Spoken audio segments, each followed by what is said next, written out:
108. Латиния. Разрешаю руление на полосу 3-1.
Really in place to park.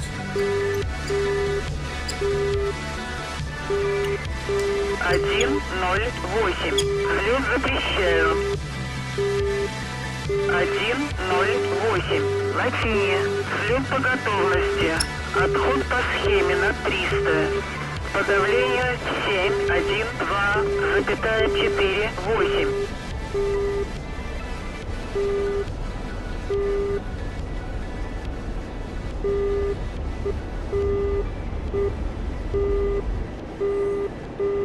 108.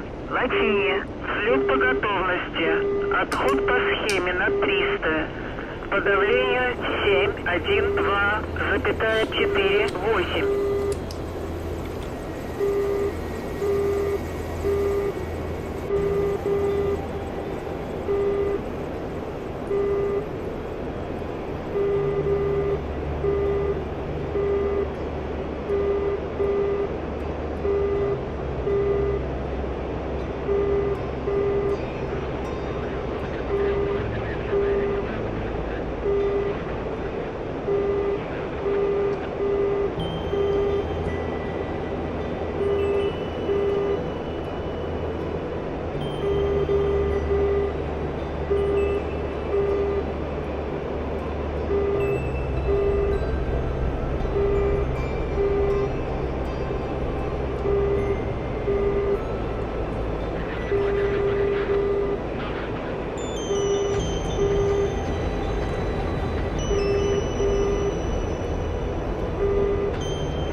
Doesn't look like he's having a very good time with things.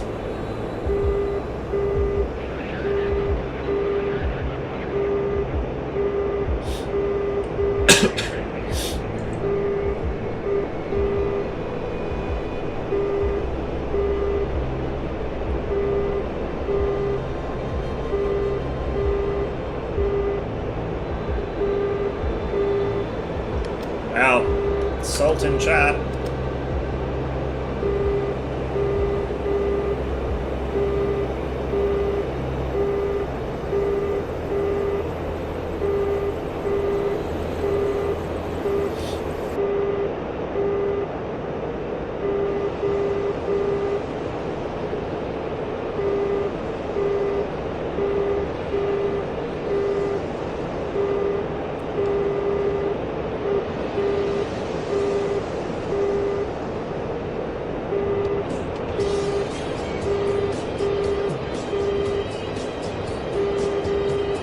Like to get the guy I've currently got locked, but he's not really a threat to me at the moment.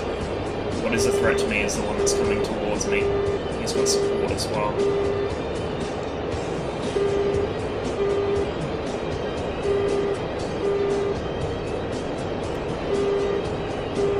That's the one we want.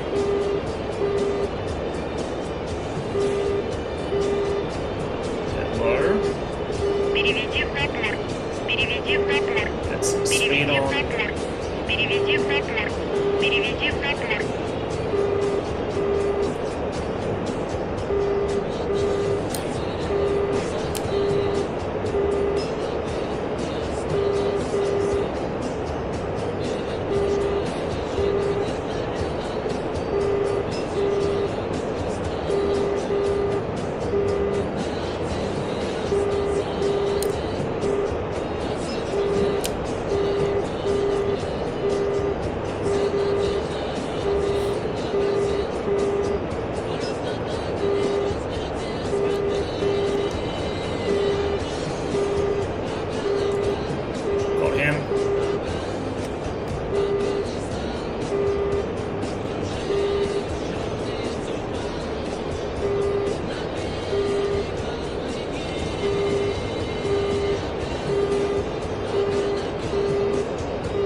This fella.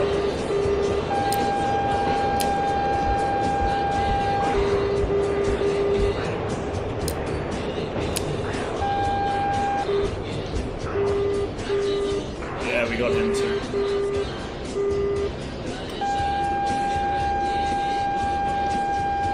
Now we dive to safety.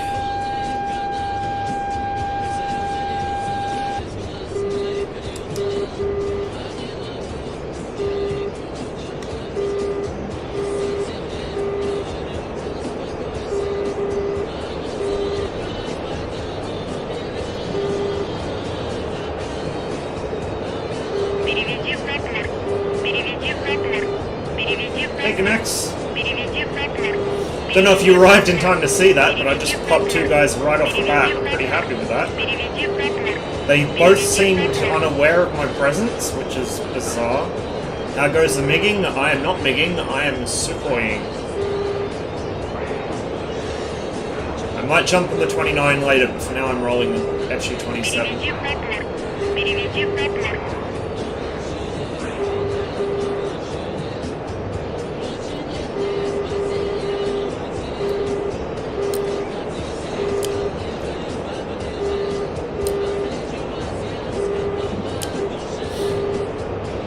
Someone else got him. Alright, we are RTB to rearm. I'm not going to get greedy.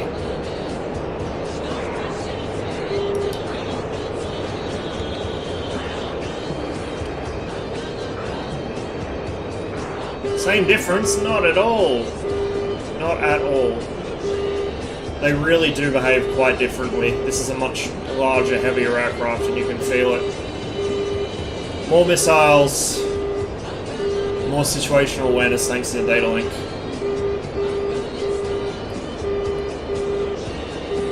This is the long-range interceptor. The MiG-29 was the short-range frontal fighter.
Not sure who I killed.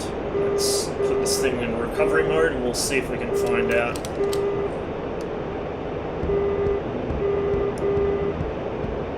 Oh, team kill. Oh, Tawny! Tawny with the team kill! And he disconnects before he can get kicked for it. Oh, man. Oh. Oh, we are totally screen capping that shit. Oh, that's going to be great fodder for mocking him later. There we go. I killed Moise and I killed... Did it only register him? Sometimes the kill log doesn't register who you get. There was some big salt in chat as well. Oh, it's the same guy that was calling people cunts the other day as well. So we got Moise, that was the F-15. I'm not sure what the thing before him was. Moise was the second one I hit.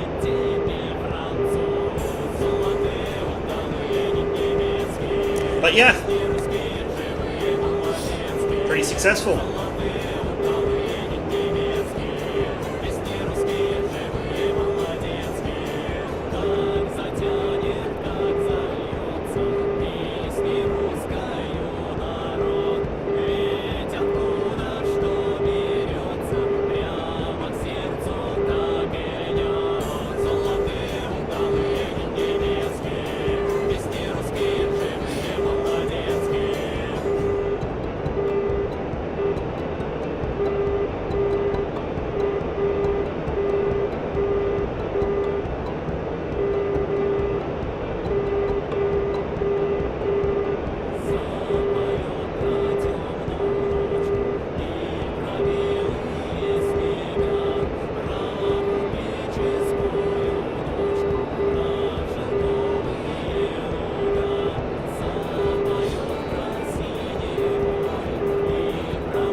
About 3 hours, I think, before the server restarts. So I'll probably stay on here until it does restart, and then I might switch out later on.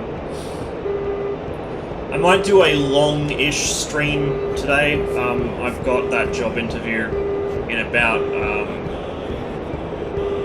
10 hours? Is it 10 hours? 11 hours, yeah.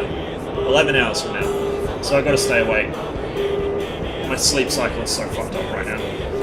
You were there yesterday when the Tomcat spazzed out on CJ and me, right? I don't think I saw that bit. Yeah, see, it's nice to have the interview. The problem is I didn't realize until after I got the interview that, like, if I get this job, it's going to seriously fuck with my life for the next 5 months. Because I kind of thought, oh, well, I've survived 5 months of full-time work before, I'll be fine. And then I realized, yeah, but that was at, like, 3 o'clock until 11 o'clock in the morning when it didn't interfere with anything.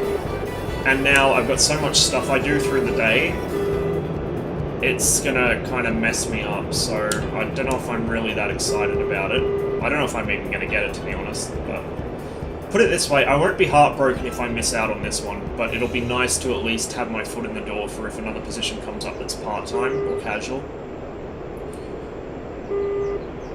See, the thing is, like, casualization of the workforce is an objectively bad thing, but for me, it's actually not as bad as it is for, like, people with families to support, because I don't take time off, and I won't take a sick day unless I'm actually dying. So, for me, working casually and not accruing any sick leave or annual leave, it's fine, because I'm not going to use it. Like, if I don't want to turn up to work, I'll just not turn up to work and not get paid for it. I don't care. You know, it makes more sense for me to be casual than it does to be full-time, or part-time even.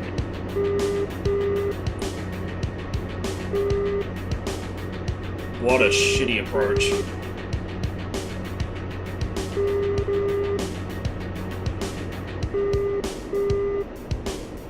Gotta hold the nose up or I'm gonna catch the wheels on the runway lighting. There we go. Bit bouncy. It's easy to forget how tall this thing is, especially its landing gear, so quite often I'll accidentally bump the wheels off the runway threshold. I've got to be real careful here because this has got proper approach lighting. If I do that, I'll rip the wheels off and crash.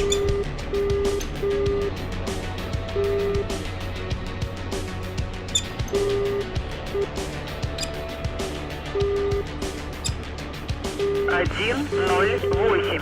Заруливайте на стоянку.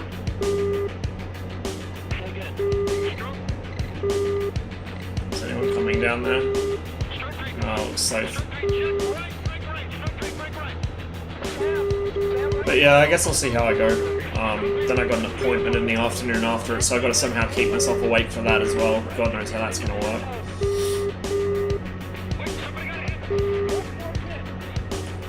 I really wish that I hadn't had to leave my last job. Like, it was a really good job while I had it, but the situation at work just got pretty much untenable.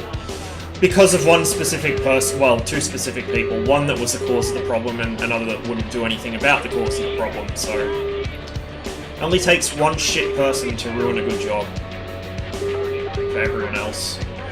That and the fact that unions in this country are so weakened now compared to what they used to be, because they have barely any membership, and a lot of the unions that do exist are like craft unions instead of proper unions. So they only cover the workers in that specific industry, and they're not interested if you've already moved on to something else.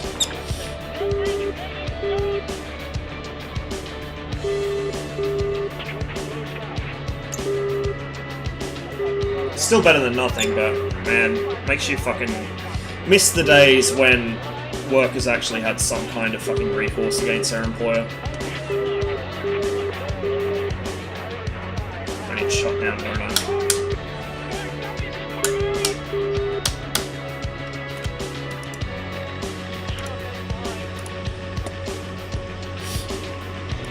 Still got most of my fuel. I barely used any on that flight. Заправка по плану. Перезарядка по плану. Командир, нет возможности.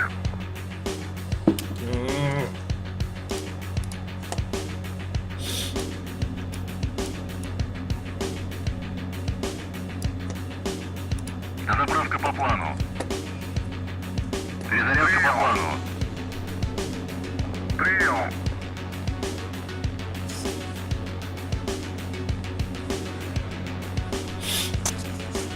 My plane today's got some cool nose art on it. It's like a modern recreation of, it's one of the Soviet aces from World War II. Had it painted on the nose of his yak. I can just zip around to the nose, under the cockpit. Right there. Except obviously the original didn't have an SU-27 silhouette on it.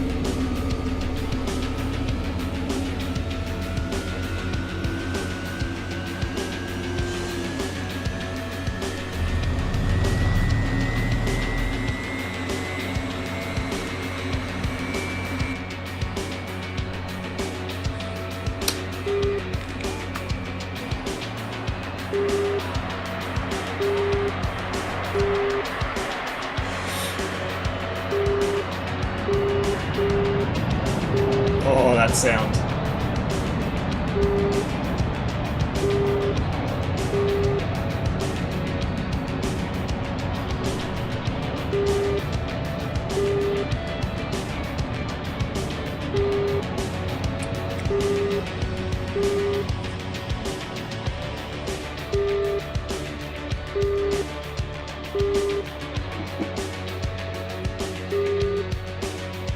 Just about ready.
Like the adversary paint scheme for the F-14, it's pretty nice.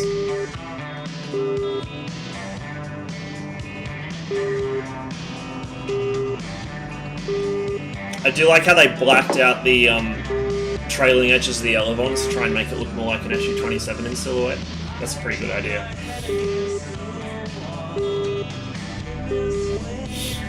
My favourites are all the old, like, 70s and early 80s two-tone grey schemes. I really like the old two-tone grey. It just looks good on US Navy aircraft.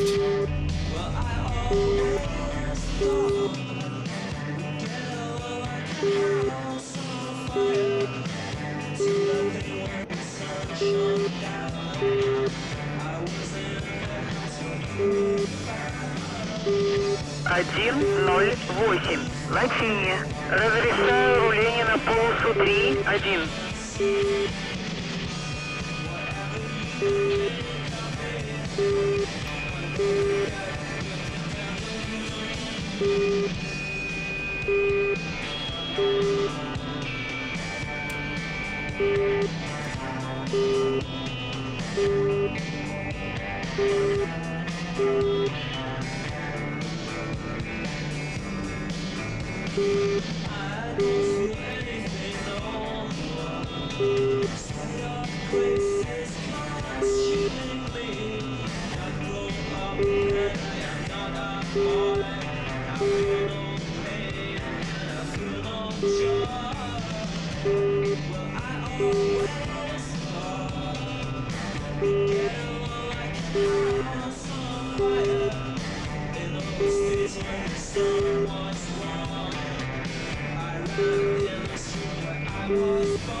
I kinda wish this server had dynamic weather, like proper dynamic weather. I've seen clouds appear from now and then, but I'd rather have, you know, changing winds and stuff. It also just seems weird that there's a permanent crosswind blowing almost perpendicular to the prevailing winds. Like, there's a reason every runway in Georgia and most of southern Russia is angled the way they are, you know, east-west. Because that's where the wind comes from. Alright, we're going to take off from the taxiway since old mate's backtracking here. Make sure no one's coming.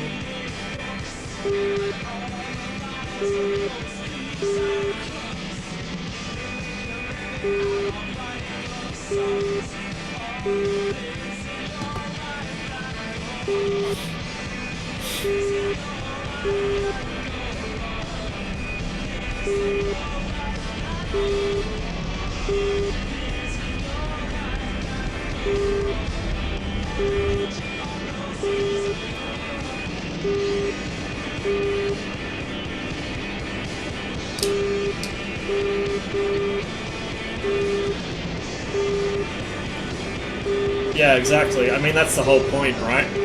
You build the runway into the direction the prevailing wind is coming from to eliminate crosswind elements in takeoffs and landings as much as possible. And then, you know, if you have an area where the wind tends to change quite often, or if it's an area where there's a lot of light aircraft that don't have a very high tolerance for crosswinds, you build a crosswind strip. Like, for instance, our local airport has 3.5 as the main runway, so 3.517. And then you've got a cross strip which is 0.8 and 2.6. And the cross strip isn't, like, the main runway's paved and it's quite long. It's got proper markings and everything. The cross strip is just a simple dirt strip. It's not marked, it's not paved, it's just dirt. And it's not very long either, but it's long enough for the kinds of aircraft that can't take off or land in a, you know, like a 15 or 16 knot crosswind.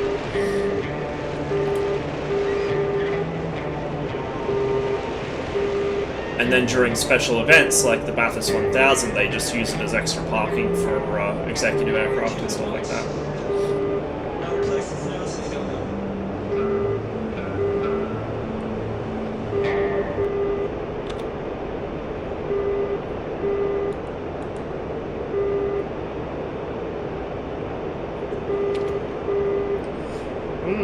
Their team looks a little scattered. We might kick out to the south here. Try and knock off these lone guys before the rest of their team converges in on them.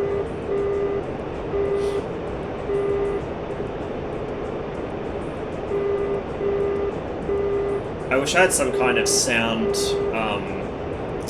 check on YouTube, because this is really quiet compared to everything else, but I don't want to have to tab out and turn it up and then turn it back down. Glider airfield where East Flight only had 1735 grass runway and asphalt and towing path. We have a grass, it's not officially a runway, but we've got a grass area next to the main runway which kind of acts as a glider runway. So 3.5 is right-hand circuits just because of that, and they fly left-hand circuits on that, and then obviously 1.7 is left-hand circuits, just so you don't end up with issues. It used to be temporary, like they put out a NOTAM whenever the gliders were operating to tell people that, you know, right-hand circuits were in effect on 3.5, but eventually they got sick of the number of incidents they had and the constant need to, on short notice often, put NOTAMs out for it, so they just permanently made it right-hand circuits on 3.5.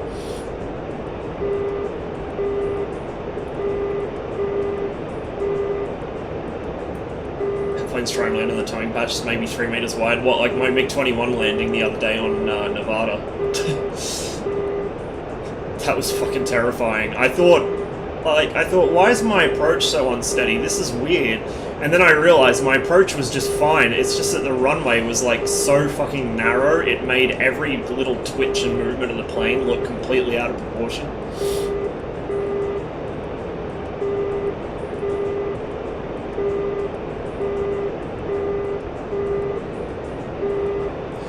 Okay, it looks like we might actually not have got here soon enough. It looks like his team are going to be on top of us in a minute. Ooh, hello.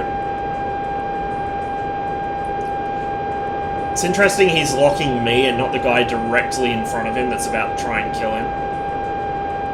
Break off here and go low.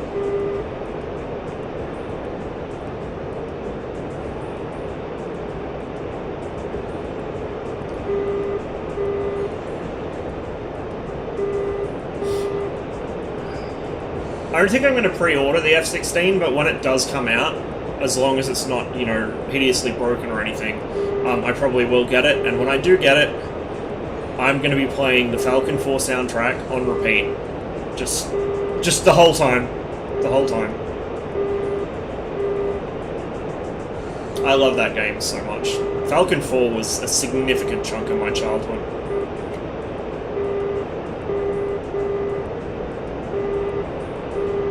Since we're primarily a glider port, we always have motor aircraft circling on one side and gliders on the other. Yeah, ours has always been mixed. Like, it's a regional airport, so they have commercial flights come in there as well.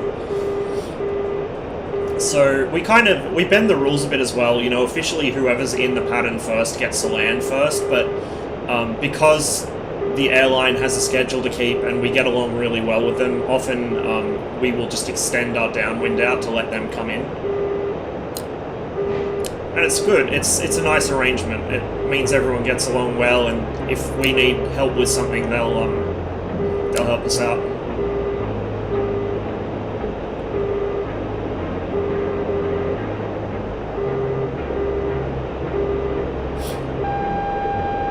Okay, his bodies are going to be pretty keen to kill me here in a minute. I think both of those went stupid. We'll give him another R27ET. Probably should have gone with an ER, honestly, because he is flaring.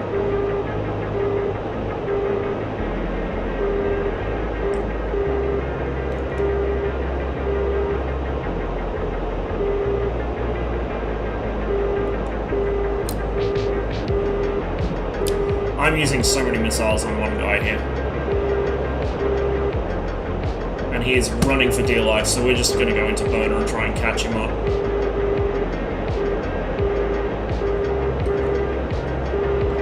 He's behind that hill.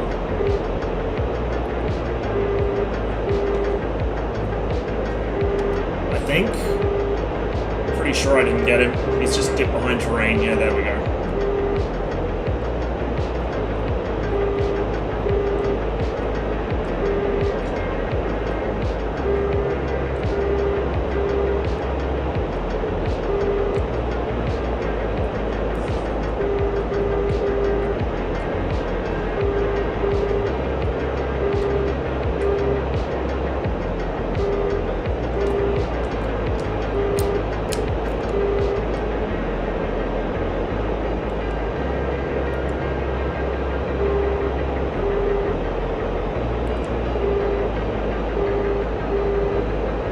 Dragging me for his body, I think.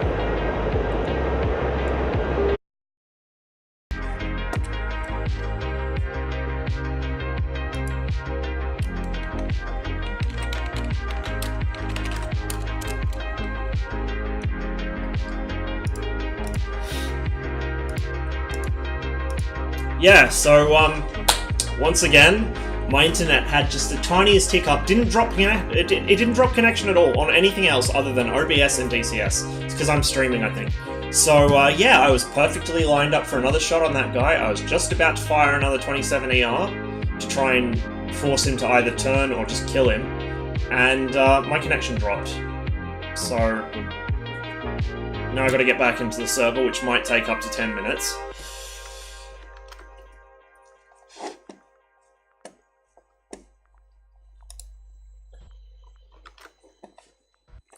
I don't know what it is, but it seems to happen once every stream at this point, and it's not always around the same time. It'll usually be between like 8 to 11 PM or sort of 3 to 5 AM is when it drops. And it, like I said, it's not my internet dropping, it's just it has a slight hiccup and it's just enough to knock out OBS and DCS, but everything else stays connected. It's really frustrating, especially with a server which has a really long loading time like this. But, you know, whatever. We'll jump in another SU-27 and get back out there. So I'm 2 for 0 at this point. Probably would have been 3 for... I'm going to guess 3 or 4 for 1 there, because his mate might have slotted in behind me while I was busy chasing him. ISP might be fucking with you. I can't imagine why they would. I have a very, well, I say very small, they're probably not as small as they were when I signed on, but my ISP is not a real huge ISP, and they're a very good one. Their customer service is pretty on point. Every time I've had to call them up about something, they've referred me to the exact same guy in Sydney. Like, I've spoken to him every time, and within an hour or two the problem's resolved. So, I don't think it's my ISP.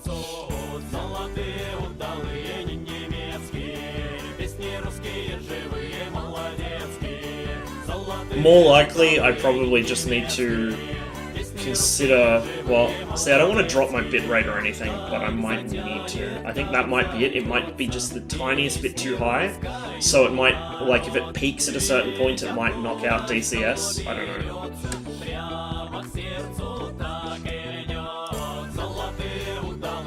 I don't really know what I'm doing with this whole streaming thing. I just pressed buttons and hope it works, basically. Fix up my throttle friction while I'm waiting. What bitrate are you on? I actually have my bitrate set higher than Twitch accepts, I think. Like, it's about 6,000 at the moment, but I think I have it set to go up to like 7. Because I did test it before and it would run fine with 7, but it might just be that it peaks up every now and then. Don't know. I think Twitch caps out at about 5 or 6. I think it might be 6. So, honestly, I probably may as well just go and set it a bit lower. Set it to whatever the Twitch cap is. At 3500. See, if I was just playing DCS, I would set it lower. Because in DCS you don't need it set as high. But, for instance, with me playing a lot of armor, and there being a lot of grass and trees and just general foliage, stuff like that, stuff like grass or rain or snow, kills bitrate, just absolutely fucking kills it because of the way the video renders. So the more separate elements there are, the more moving elements there are, the worse the overall image quality gets, as it needs to put more bitrate into rendering that as opposed to everything else.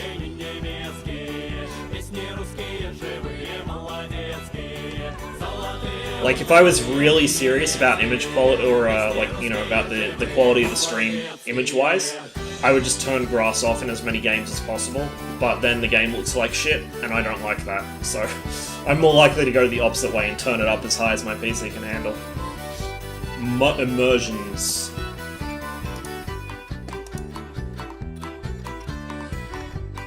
I think we should still have about 2.5 hours before server restarts, so that's plenty of time to jump back in a new plane and get up there again. When it does restart, I'm not sure where I'll go. I might see if Cold War has anyone on it, and then just dogfight. And if they don't, I'll just come back here, I guess.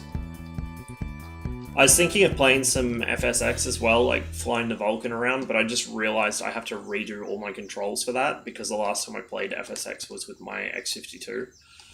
So that's going to be interesting. And also getting used to flying the Vulcan again. The Vulcan's very interesting to fly, because it's a giant delta wing. It generates so much lift. But it also overspeeds very easily because it has quite a lot of power behind it.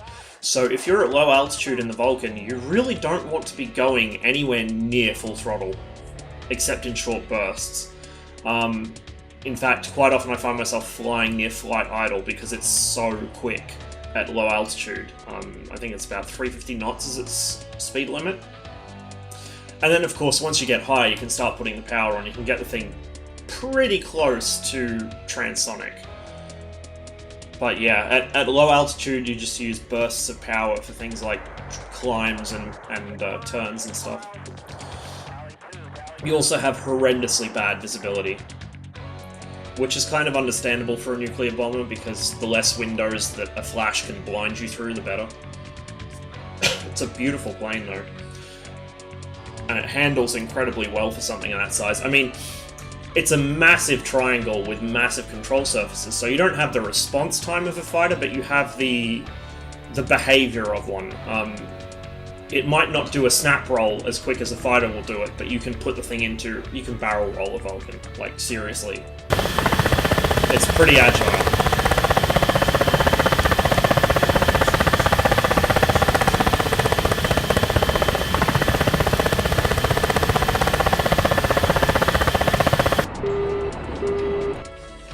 least the textures are going to render in fast since I was already on here. 107-й, 300-й. Обнаружена новая цель. 265. Удаление 80 на 2000. Сближайтесь.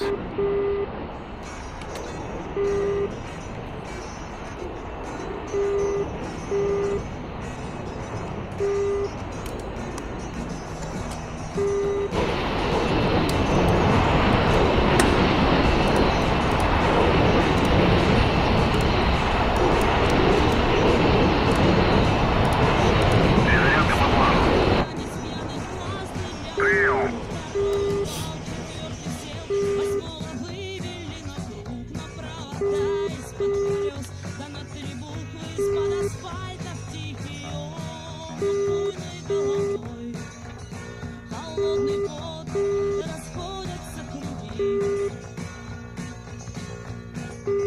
Железный конь, защитный цвет, резные гусеницы в ряд, аттракцион для новичков, по кругу лошади летят, а заводной калейдоскоп гремит кривыми зеркалами, колесо вращается быстрей, под звуки марша головы долой.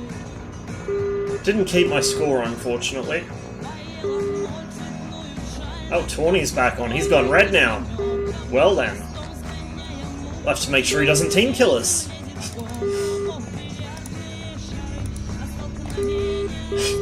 He's hunting he just replied to me in Discord. I was hunting down an F-14 and using data link with radar off, and he flew out from behind a mountain where the F-14 was, and I just let rip with the 9X.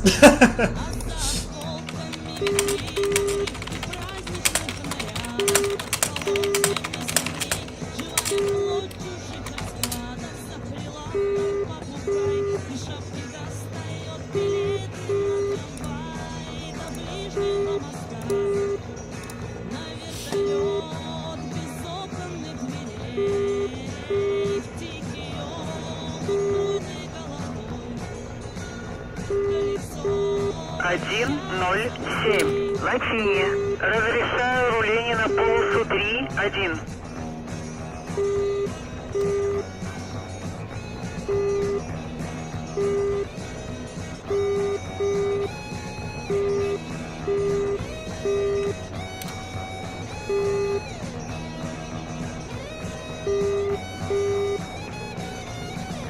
We can do some lantern shenanigans with CJ today. Should be interesting. I still haven't done any ground attack in the Tomcat. Well, like, I mean, I barely ever do ground attack in general, to be honest. It's funny, some people are really not interested in air-to-air combat, and some people are more about that than air-to-ground stuff. I do a bit of both, but I definitely prefer air-to-air.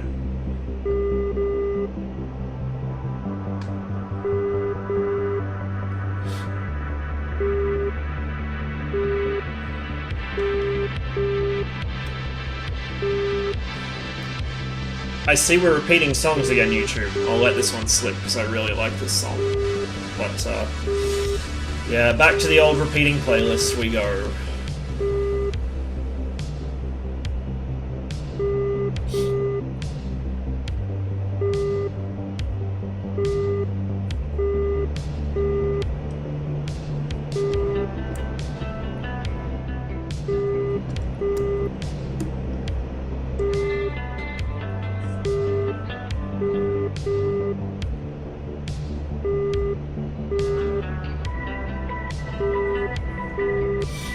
To be honest, I mostly prefer to do ground attack where I can see the results better. Like, I really enjoy doing ground attack stuff in armor. Even though the flying in armor is fucked 9 ways to Sunday, the helicopters are at least okay. But I really like doing it there, because you can really see the result, especially when you're in multiplayer and, you know, you're supporting actual players on the ground. Whereas in DCS, it's kind of not as satisfying because the ground war isn't really detailed at all. You know, even though there's ground units and even though they technically fight each other, it's kind of fairly static, I guess you could say. It feels very much artificial.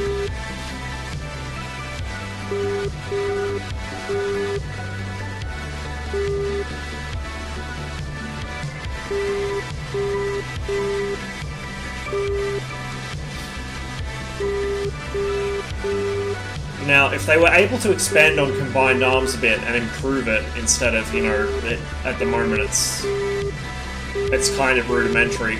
But if they got it to the point where it was more like an actual ground war, then it would be a lot more interesting to me.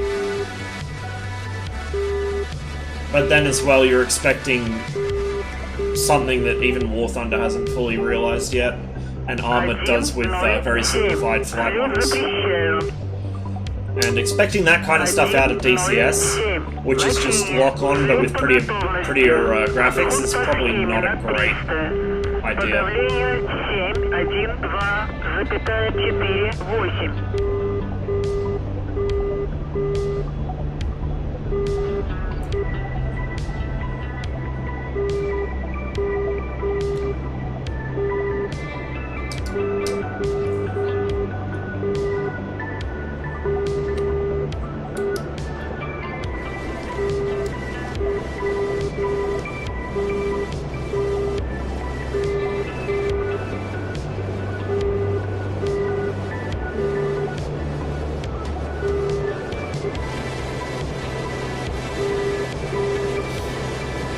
So the particular upload of this song in my playlist is set to a sort of mishmash video from a couple of Soviet animations from the 60s and early 70s. They're fucking beautiful. It's a very similar art style to the poster behind me, like really bold colours and simple shading, kind of like a lot of the British advertising and propaganda posters from that era as well.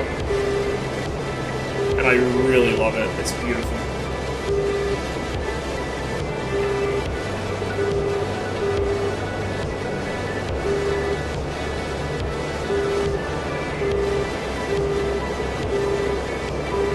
A lot of improvements I like to see before getting ground war. Yeah, same here. Like, missiles that actually track properly. Holy shit. If they fix the missile tracking logic in this game, I would be over the moon. That is the single biggest problem I have with DCS. Like, never mind the UFO 15. Never mind any of that shit. Fix the missiles. Please. Hello, what the fuck is this? Some loner coming in really high and really fast over the South Caucasus.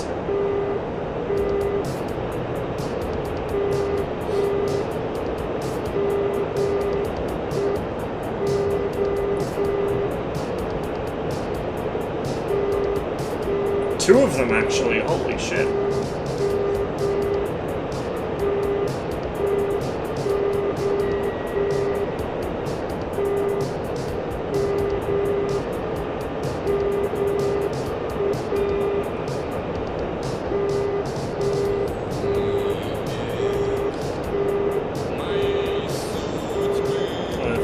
Friendly 2 ship up there. That actually looks really cool. The contrails in formation. There's a photo I've got. It's the desktop background on my old laptop, which I don't have here with me at the moment. It's not working. I'm gonna do some soldering to fix the charger port because the battery's dead and the charger port's come detached from the wires. But anyway, the desktop background on that I had was a photo taken from one of the F-15s that was sent up to intercept the 2 MiG-29s that came out to Canada and the US during the 80s for an air show. And you can just see these contrails snaking towards each other in the blackness of the sky behind them. It's fucking beautiful. It's not morning yet. It's so, Dobry večer would be what you want to use there. It's 11 PM here. Got an hour and a bit, an hour and a couple minutes to go before it's Dobro intro. But hey CJ, how you going? It is here, yeah. Close enough, right? Time zones, man, they are the bane of my existence. I hate them. Oh, hello, they've gone low.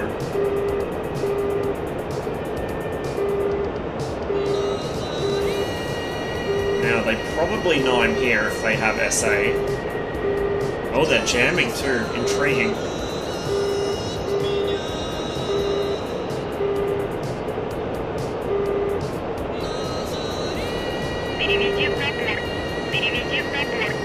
Переведи в партнер.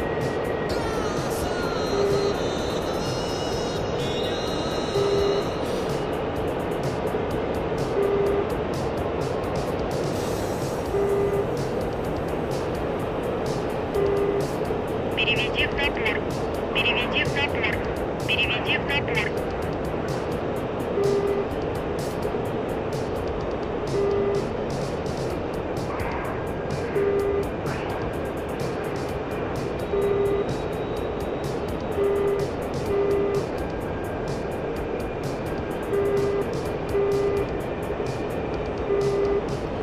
I do find it a little concerning that those two just totally dropped off data link. I think they're hiding behind this ridgeline here.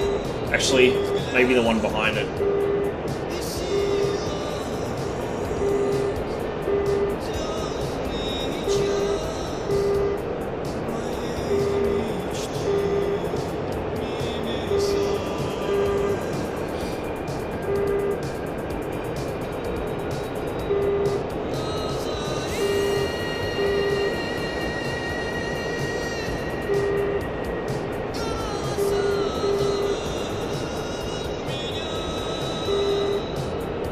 SU-27, yeah.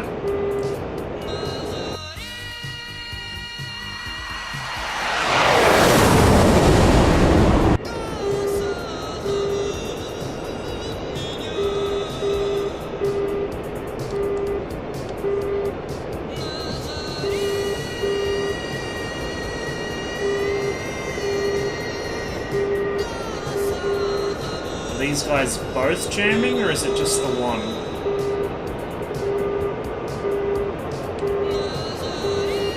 It's just the one that's jamming.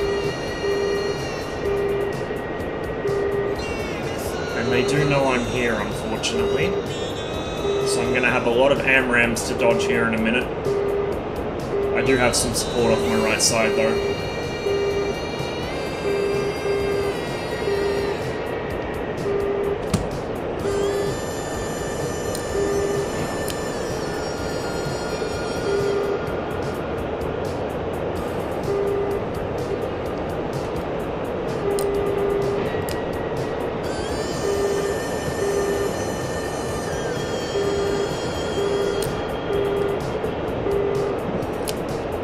Diving for the ground.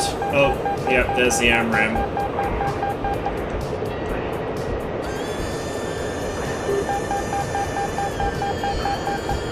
Пожар левого двигателя. Пожар правого двигателя. Откат гидросистемы. Пожар левого двигателя. Предельный угол атаки. Предельная перегрузка. This is why I hate 120s. And all he had to do was just point his nose at the ground, and he drove my missiles right into it. Пожар левого двигателя. Предельный угол атаки. Предельная перегрузка. Скорость предельная. Пожар правого двигателя. Yep, 15C.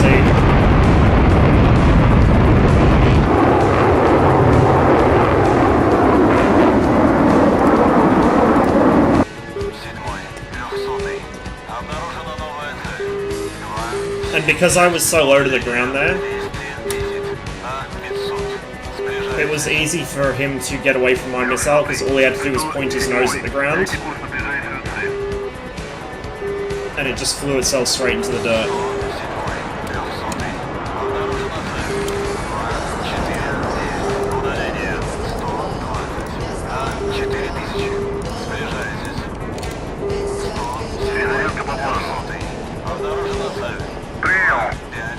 Один, два, три.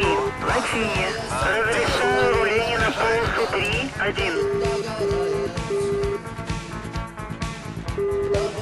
Yeah, I have the same problem. Twitch has been really playing up on me lately. I'll be trying to watch somebody stream and it will just... I'll need to watch in like 160p, otherwise it just buffers constantly. And I'm not downloading anything, so I don't know what's causing it.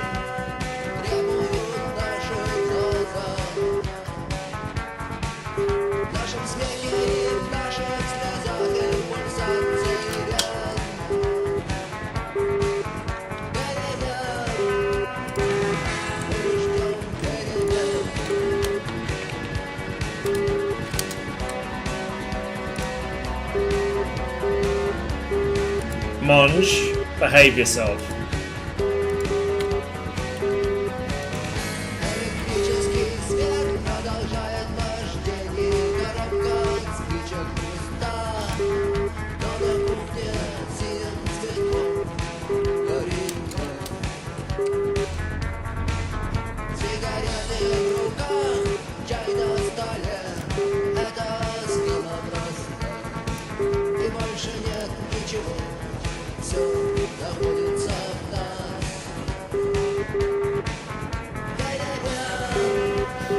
Требуют наши сердца.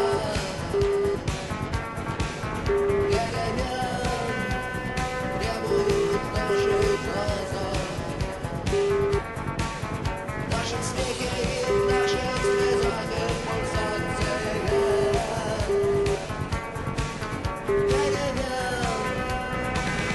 Мы ждем перемен.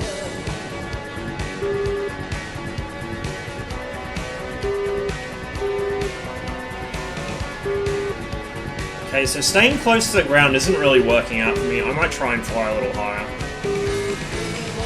Just purely because as soon as they realize they've been shot at, they dive straight at the ground, and because I'm so low, my missiles don't have any height to get rid of. They just go straight in the dirt. And it leaves me in kind of a precarious situation if I need to get away from a missile as well, unless I've got a valley right next to me.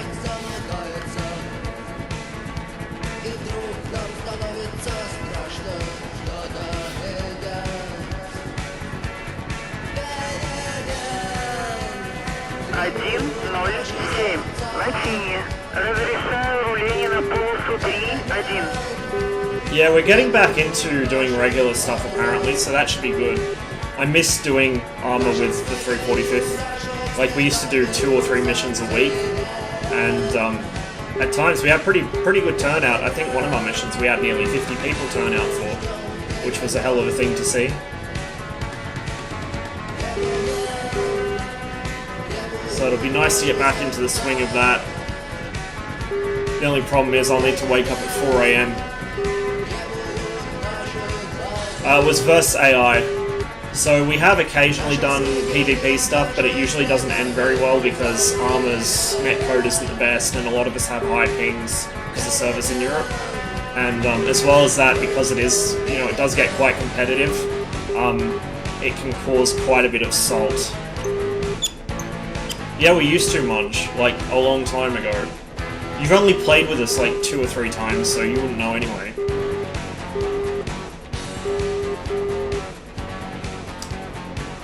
Speaking of which, that was pretty great of you to turn up to the mission this morning and then fall asleep, like literally as the briefing was going on, and leave us down a gunner the whole mission. Good shit.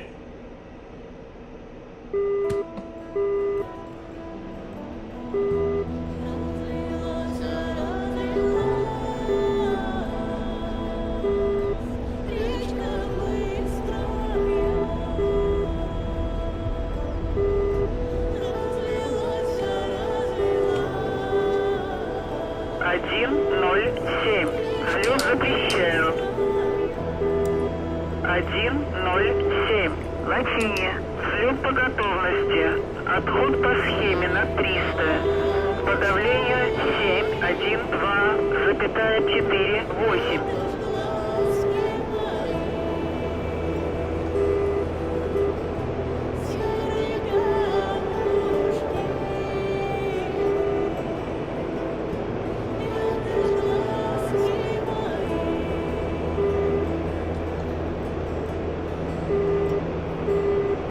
What did you miss? What, you mean in terms of armor? We did a mission as Americans fighting the Russians in Finland, which was interesting.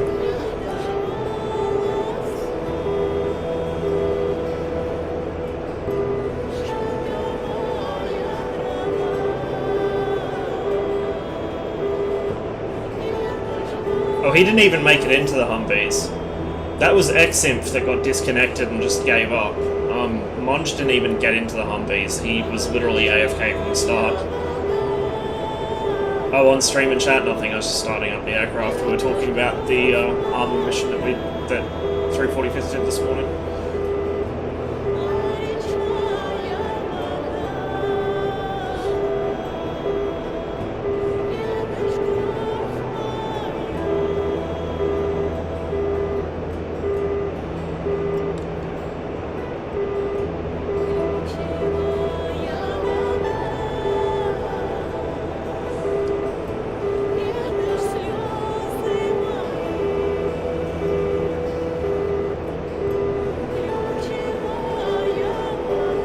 I'll tell Max you said that.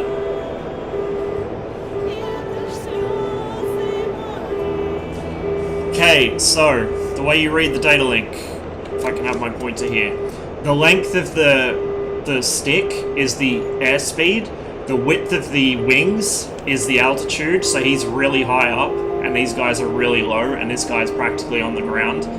And then the round tail is friendly, the triangular tail is enemy, a hollow tail is just a contact, a filled tail like that guy there is something you've locked onto with either the radar or the OLS.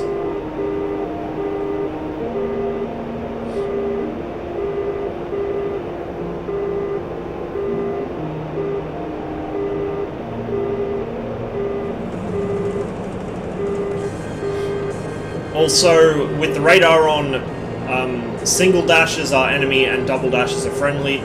That system doesn't work with the electro-optical. You need to have the radar on to IFF people, so bear that in mind.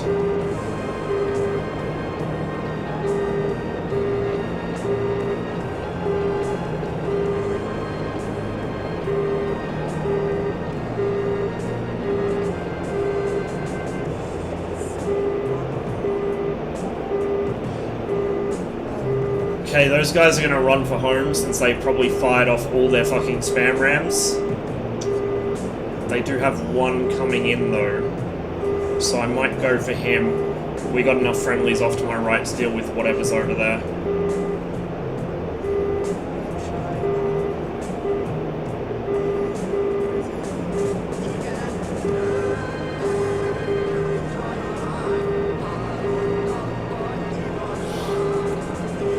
I'm honestly not planning on joining another community. Like, I already have trouble keeping up with the ones that I'm in. I'm not going to join another.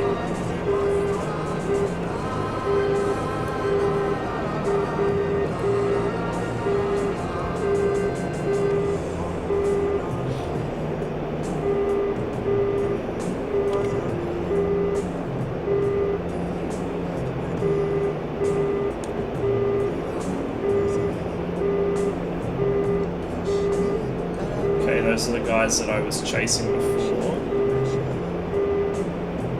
This guy hasn't come up yet.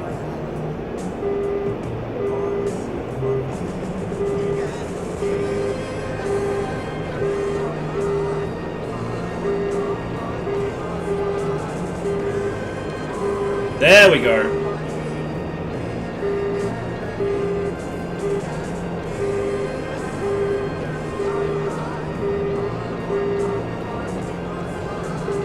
Yeah, it's not the timing that's the issue, Monge. It's that I'd have to, like, join whatever fucking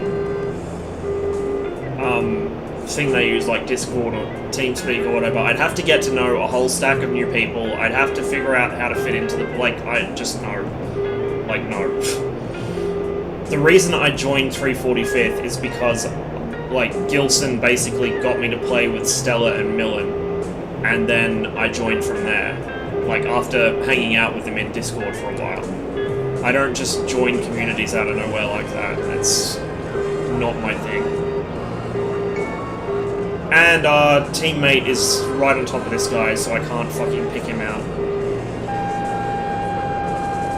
Did he kill him?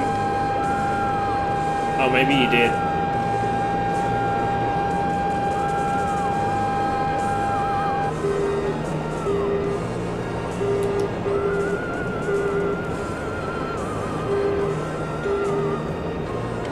Okay, we're gonna ignore those guys that are egressing and just focus on the shit down here, I guess.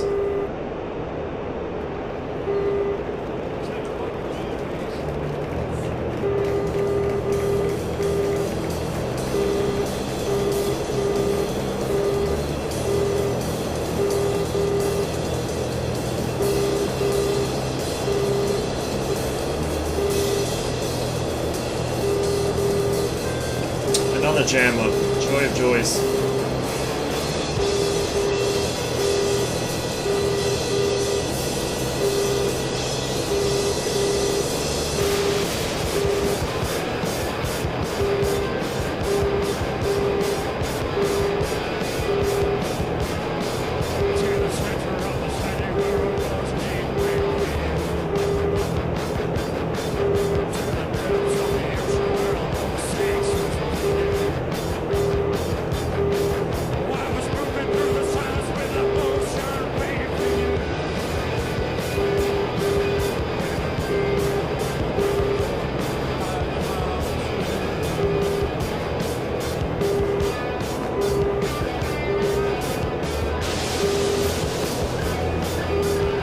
They do know I'm here.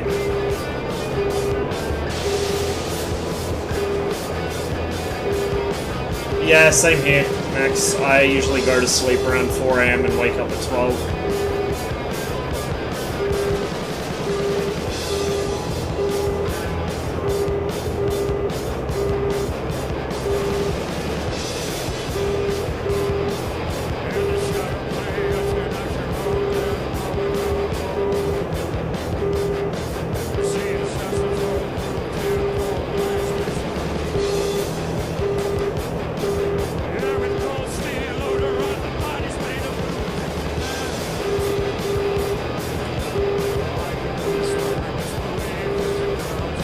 And the friendlies are jamming too, just to make my life even more difficult.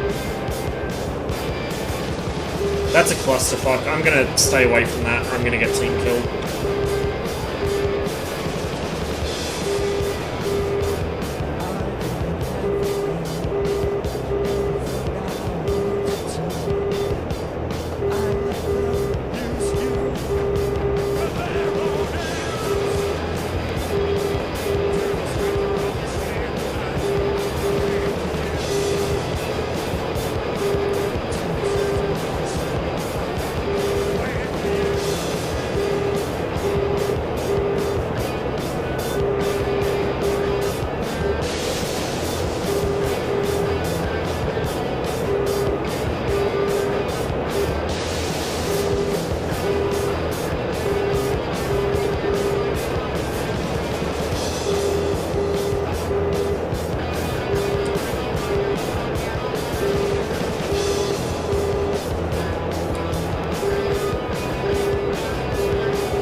Probably not going to hit him. I fired a bit far out, he's just going to outrun those.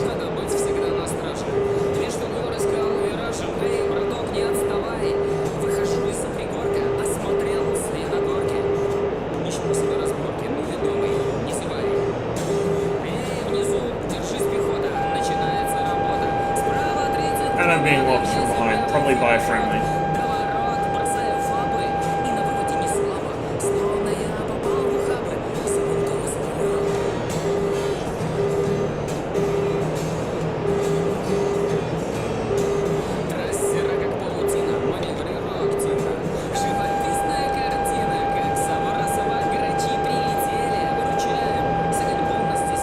And again, by friendlies.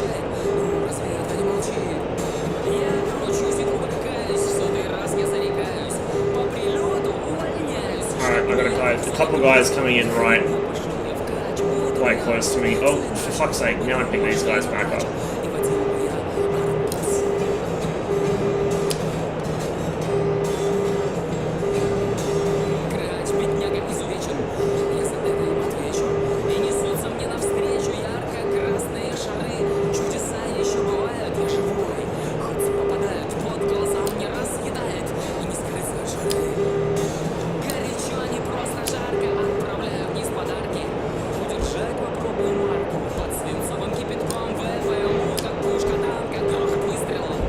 Got him.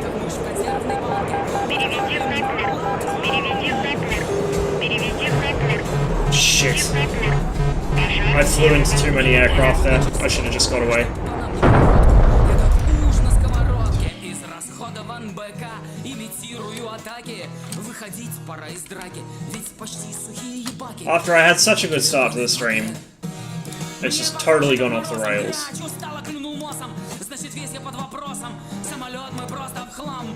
Но жива машина дышит, словно держит Перезарядка по плану. И в наушниках я слышу летуны. Прием. Спасибо вам.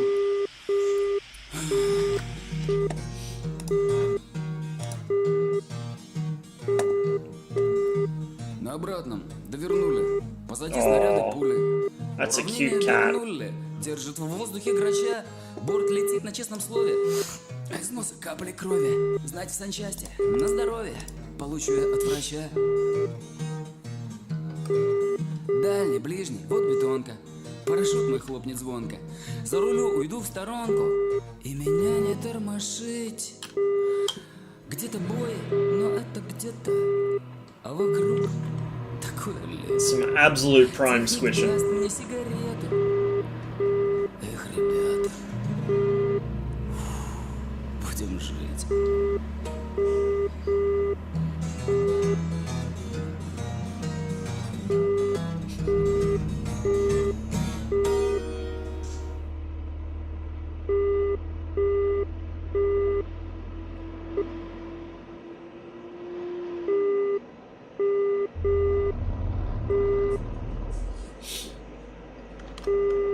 At least I did get one kill in there. So we're 1 for 2 at the moment, which would make me 3 for 2 total.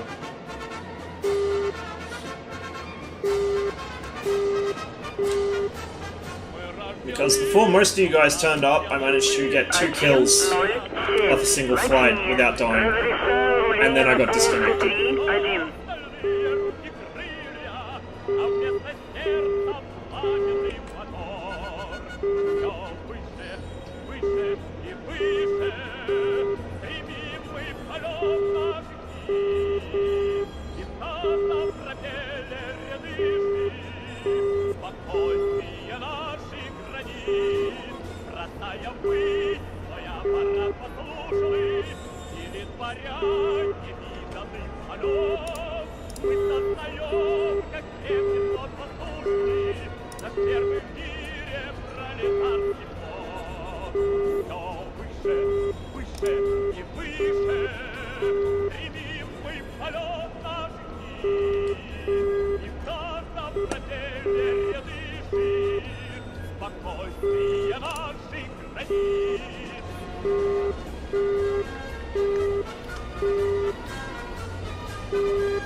There it goes with the repeating songs again. As much as I like this one, I think we'll skip. There we go.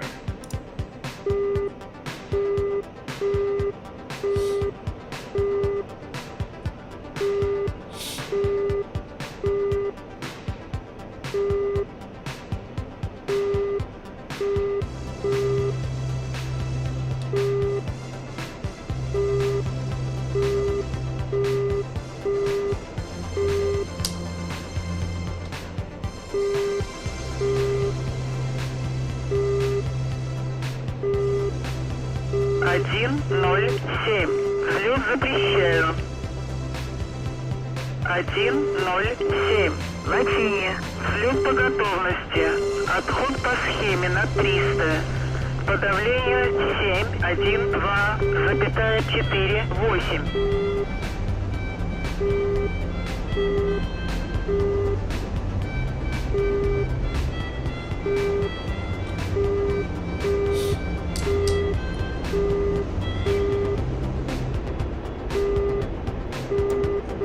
Thought that never changes, remains a stupid lie.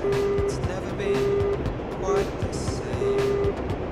No hearing or breathing, no movement, no color, just silence.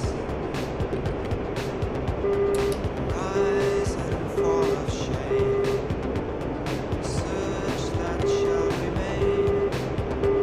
We asked you what you'd seen. You said you didn't care.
Sound formed in a vacuum may seem a waste of time.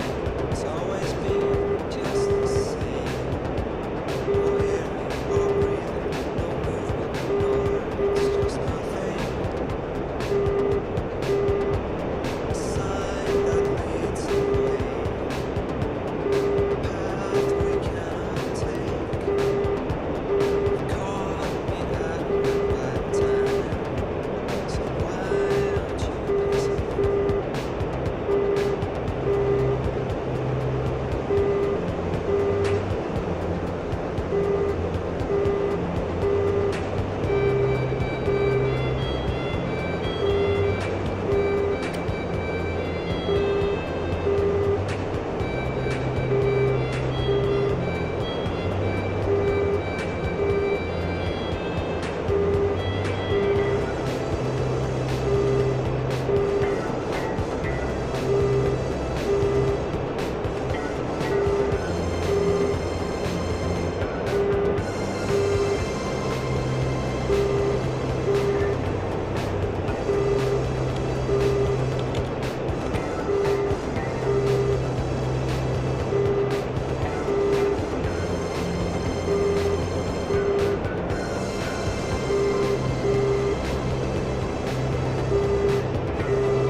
Yeah, same here, CJ.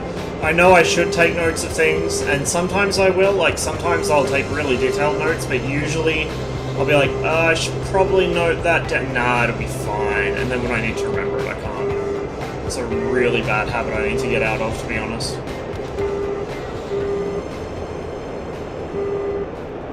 Like, I think because for a long time I did have such a good, reliable memory, I started becoming over-reliant on it.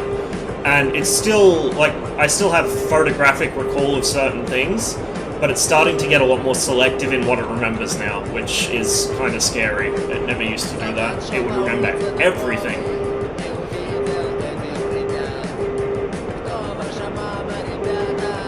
Okay, so he knows I'm coming to intercept him. Let's see how this goes.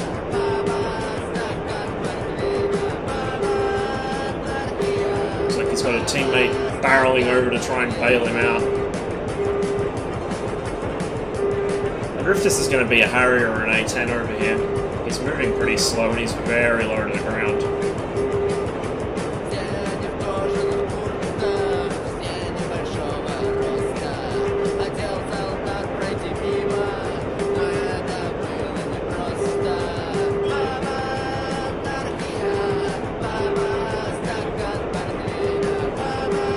Yeah, exactly.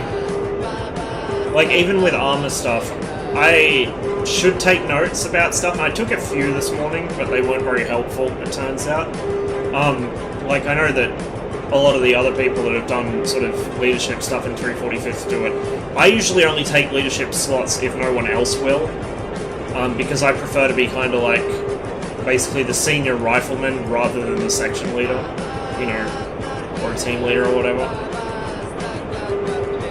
But, yeah, like, I thought, maybe I should take notes about this so I remember it, and then it just doesn't happen. And a lot of the time, because I stream the armor missions as well, I'm too busy paying attention to chat, or, like, setting up the stream or whatever, or memeing, because, you know, it's the 345th, people like to draw stuff on the map.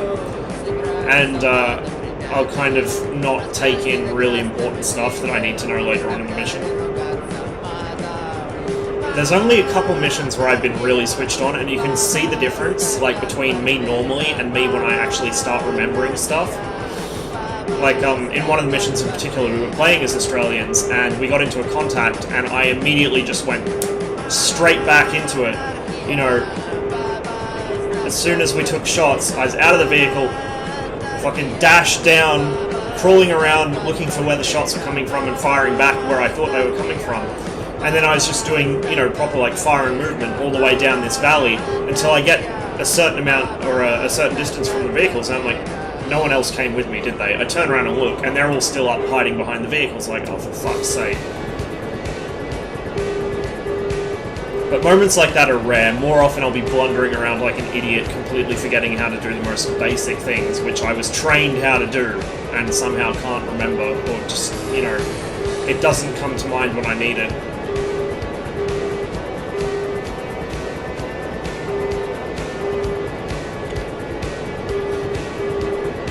He's gotta know I'm here, surely.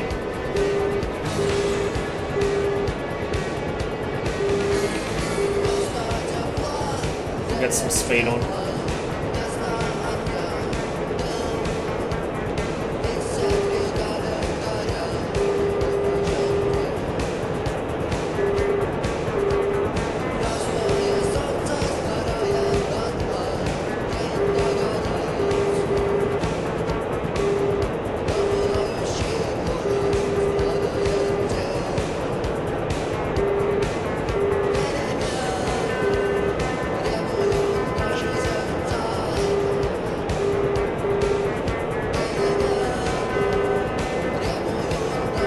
I haven't even tried using the ACLS or the auto throttle, to be honest.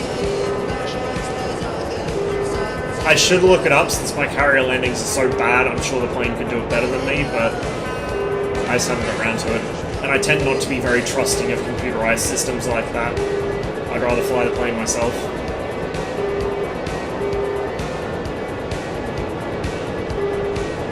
He has to know I'm here. Come on.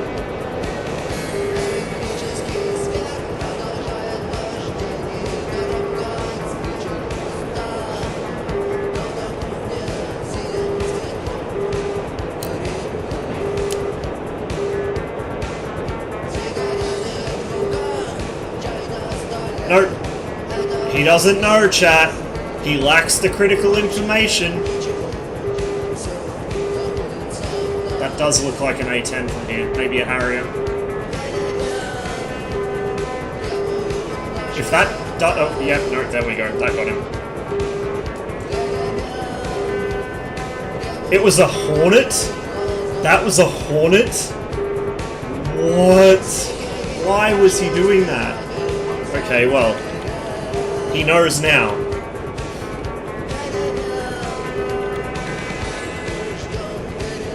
Well, I mean...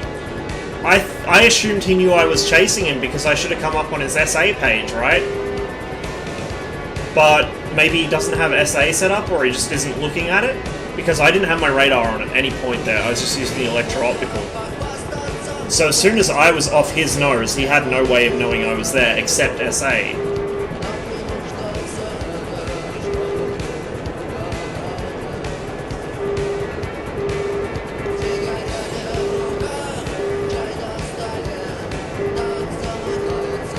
This is why I wish I could carry more 27 ETs and less ERs. They're so good for shit like that. Maybe he forgot to turn it on. Yeah, he could have.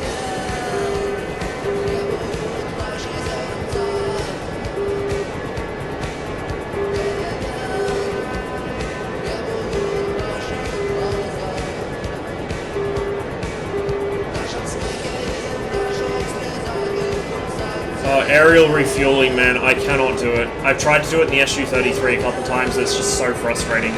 I cannot fucking do it.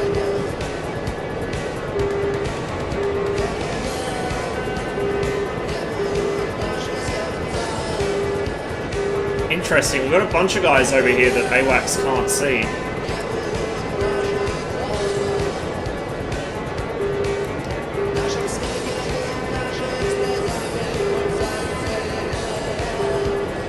Like him, for instance.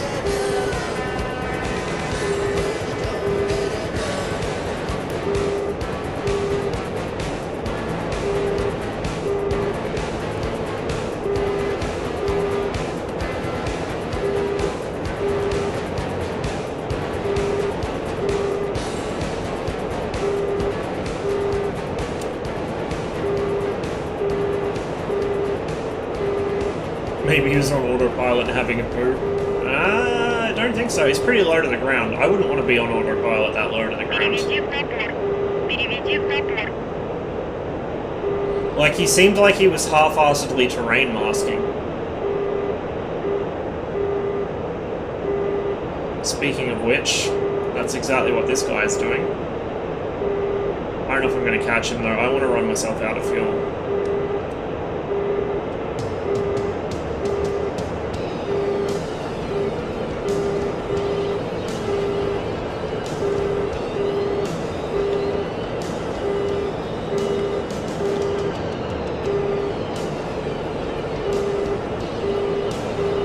They do see me.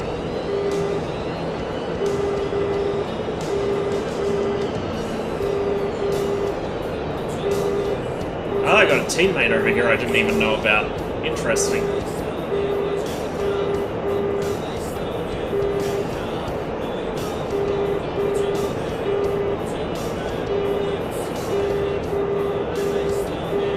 Should exchange data link information between F-14s, F-18s, and A-10Cs.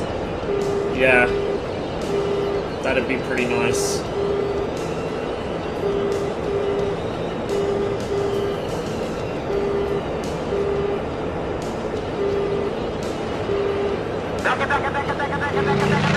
Hey Bomb, thanks for the raid, man. Having some mixed results today. My first flight of the day I shot down 2 guys in RTB'd, and then on the next fly out I was just about to kill someone and my connection dropped, so it's been a bit up and down since. I just bagged a very oblivious Hornet a couple minutes ago, who obviously had his SA off or something. I'm not going to chase him, that's obvious bait. I got something fairly close here in the mountains with me.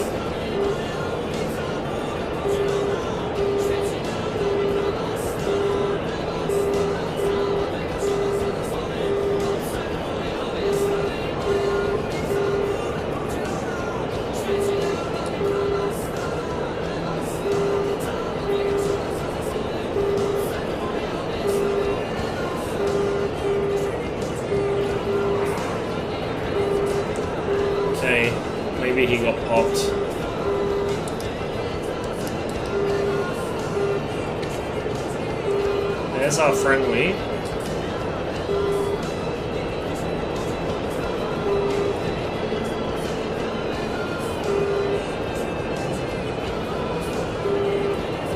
don't know how far out he is, but he's jamming, so I'm gonna leave him alone for now.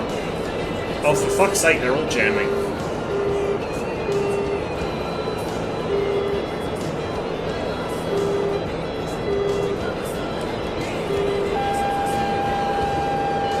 Here we go.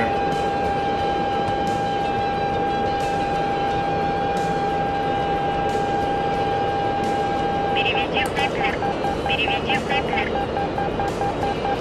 Переведи в Доплер. Переведи в Доплер.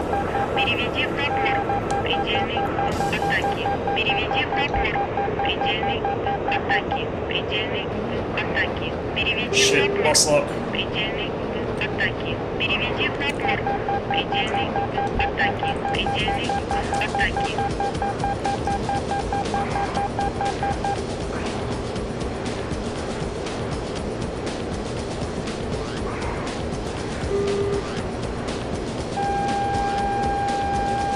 Might be behind that mountain.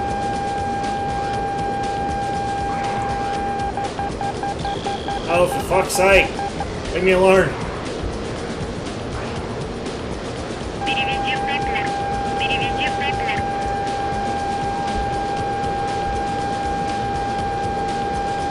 Переведи в Доплер. Переведи в Доплер.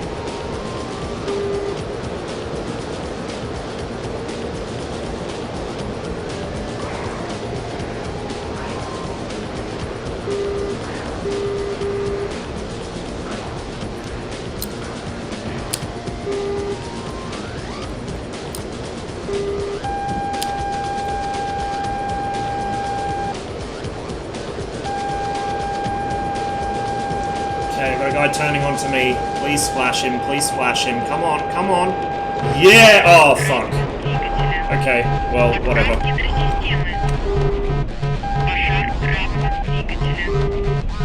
I waited a little long there. I should just both got returned. Oh, he got me. That was the guy that was behind me, I think. So we're 3 and 3 plus the 2 I got before. So 5 and 3.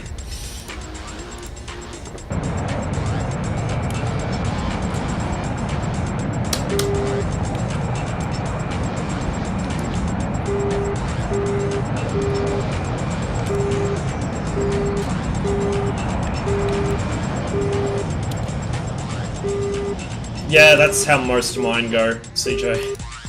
Not all of them, but most of them.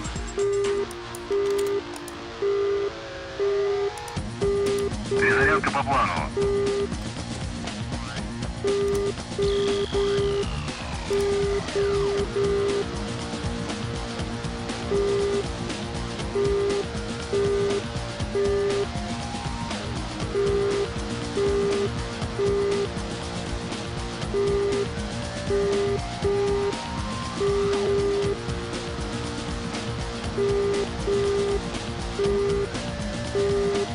Wonder if the R77 will increase your chances? Probably not much. I have taken it up on the MiG-29 and not had much better luck with it.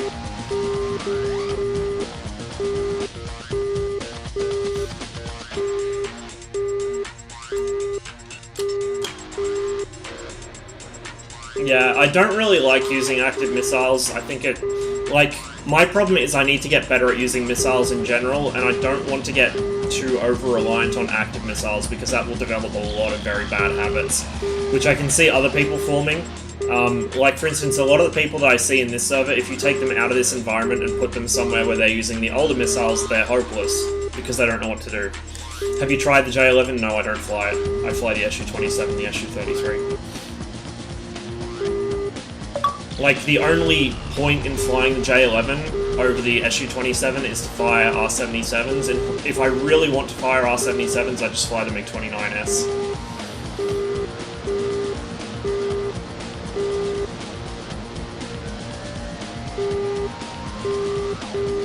107. Латиния. Разрешаю руление на полосу 3-1.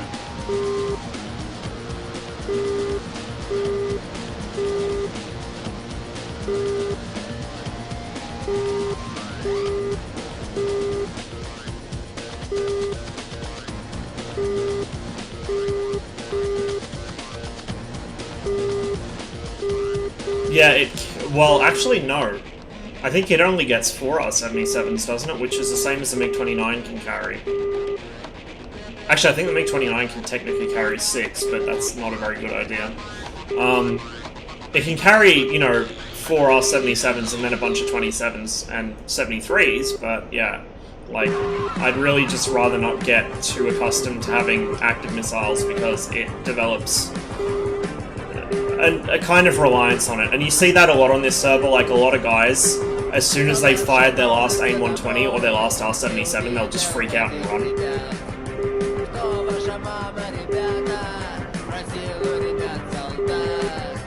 We just had this on YouTube. What are you doing? I'll let it play. I like this song. Can't understand planes with Chinese characteristics. We'll take off from this runway since they're taking off from there. Well, I mean, this is a taxiway, but it was a runway in its past life, so it still counts. It's not crossed out, so as far as I'm concerned, it's still a runway.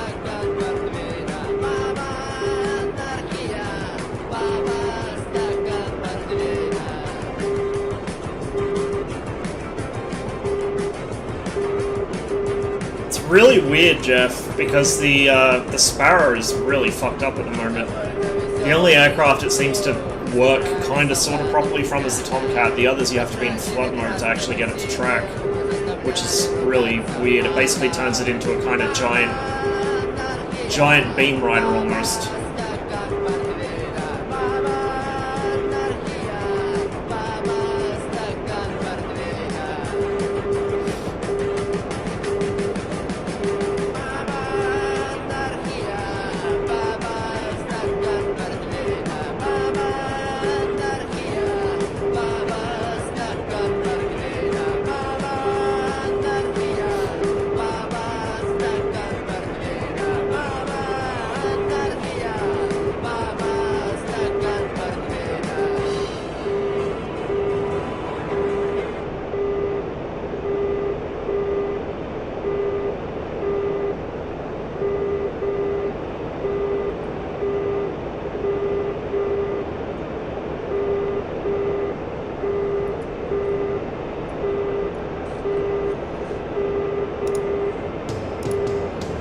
Played that one.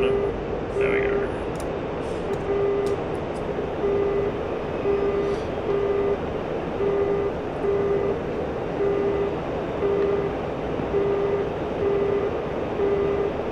So I can't comment on the Hornet's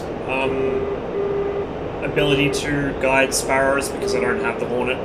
But I can certainly tell you I've never had a Sparrow successfully track a single goddamn thing in single target track. I've had to fire in flood mode and basically just keep the nose on the aircraft until it hits. That's the only time they guide properly. If I fire a Sparrow in single target track from the F-15, I don't even see the missile. It just drops off the rail and never ignites, or it does ignite and goes straight into the ground. It's really annoying, but I don't fly the F-15 a whole lot, so it's not that big of a deal.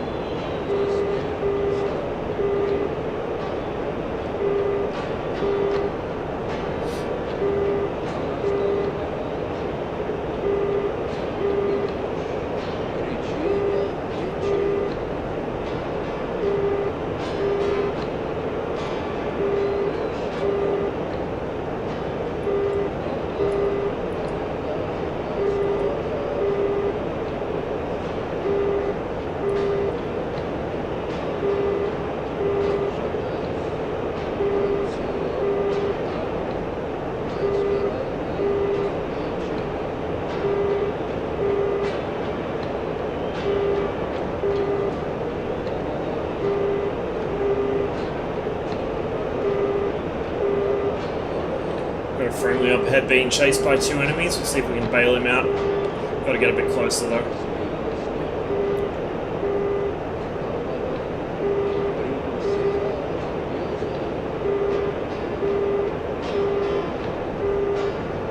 Переведи в Хатлер. Переведи в Хатлер. Переведи в Хатлер. Переведи в Хатлер. Переведи в Хатлер.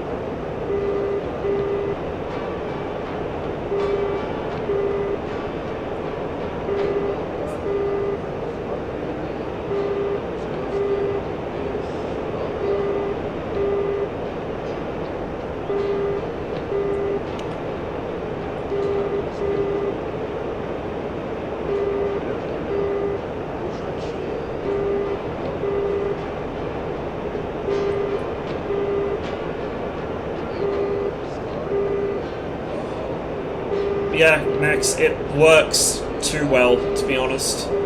I had Nuts as my Rio one time, and we got into a really close-in fight with some F5s. I launched head-on at an F5, active off the rail within, I think it was 4 or 5 miles. It was definitely less than 5. And it just fucking smashed the F5, like, pretty much deleted it from this plane of existence. Which, like, to make the turn it did seems really too much. Especially for a missile the size of a Phoenix.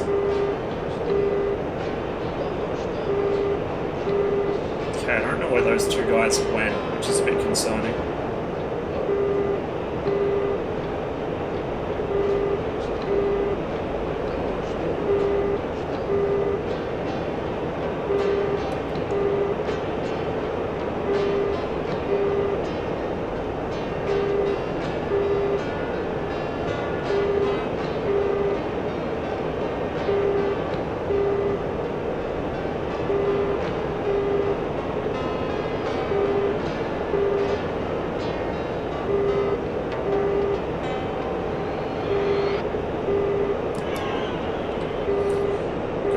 Here, I guess. Actually, maybe not. They're still a bit far out. I'll get a bit closer first.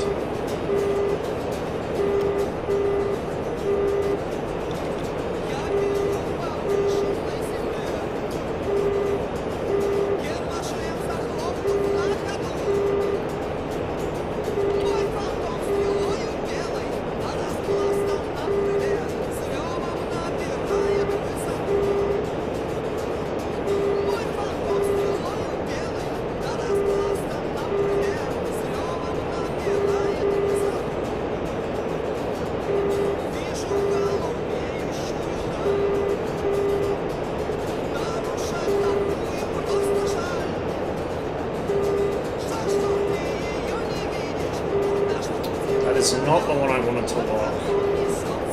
There we go.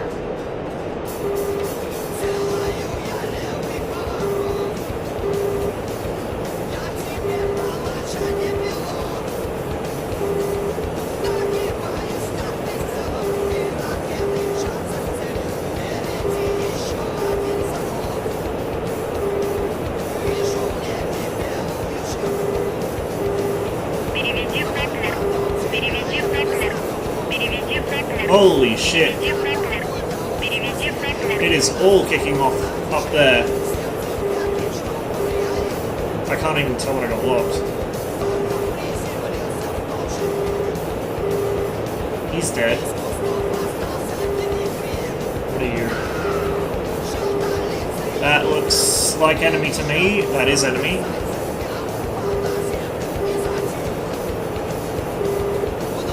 Just double check. No, it's not enemy. Interesting. Good thing I checked.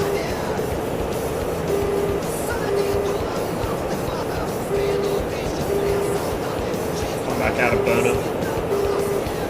We'll hook in on this guy over here.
God damn it.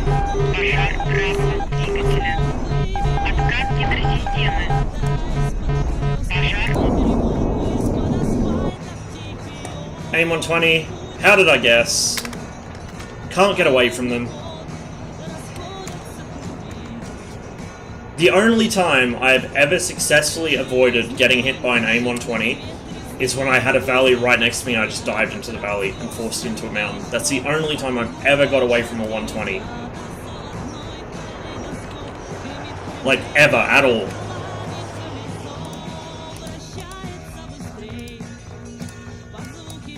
I can be doing whatever the fuck I like maneuver-wise, it will still hit me. Перезарядка по плану.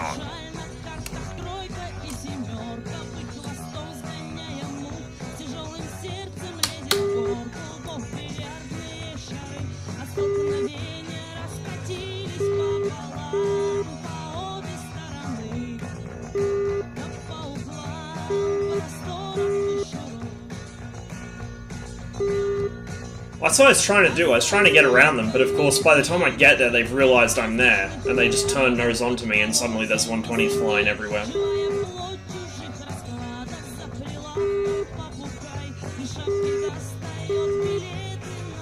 Hello ground crew, are you actually going to give me ammo? That would be nice. Перезарядка по плану.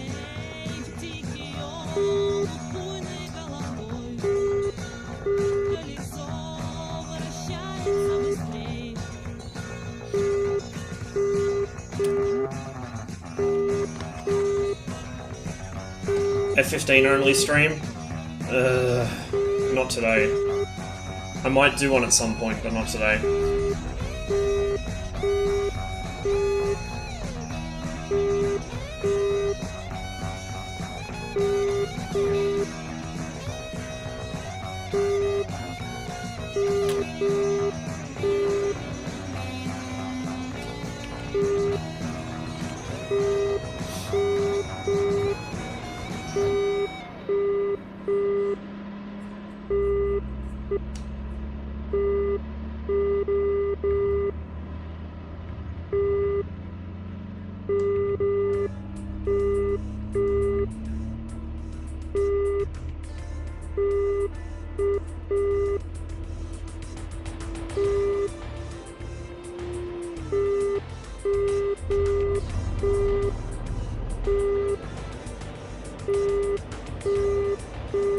See, I'm really hoping when the MiG-23 comes out, it gets added to all the Cold War servers, but I bet you they won't do it. I bet you the argument will be that there's no equivalent Blue 4 BVR-capable aircraft in that time period, and they won't give us the 23.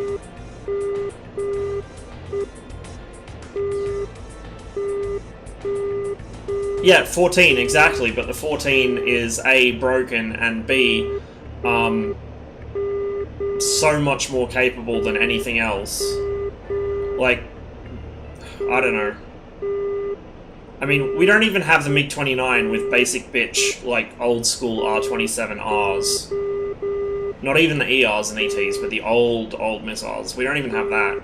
I would take a MiG-29 with, like, R-60s and just basic R-27s. That would be alright to use, I wouldn't mind that.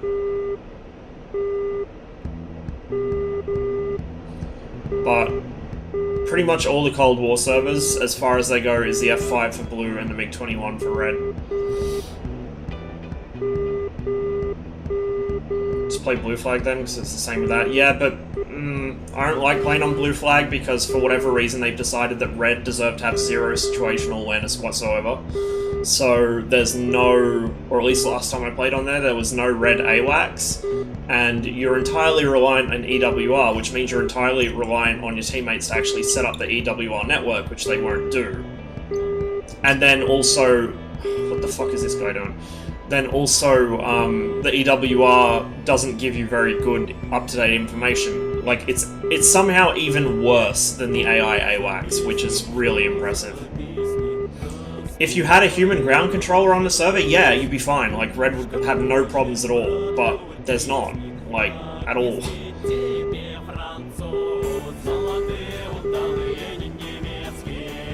Could have sworn blue had AWACS last time I was on there.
Переведи в Теплер.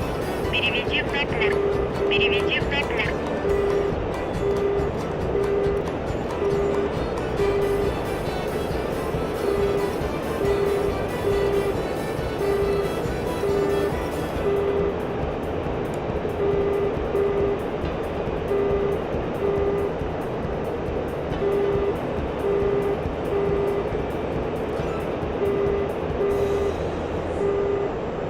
Переведи в Теплер.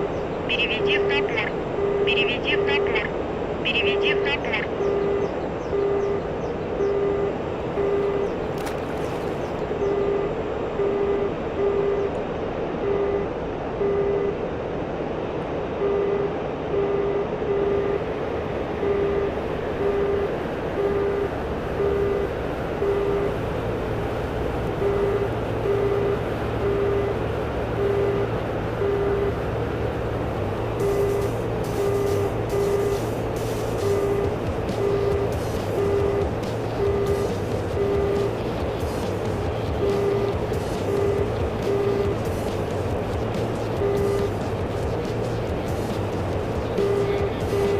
See, that's a bit that really shits me. Like, probably a good half the shots at least that I miss are purely because of that. Someone will just dive at the ground and will start rolling, and my missile decides to burn itself out. It's so frustrating, especially because I need to take every hit I can get, because I'm not real great at this whole missiles thing.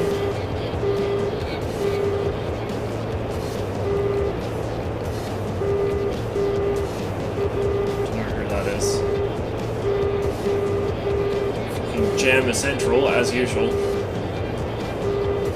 We'll look around through this valley here. It's not a very deep one, but it should be enough.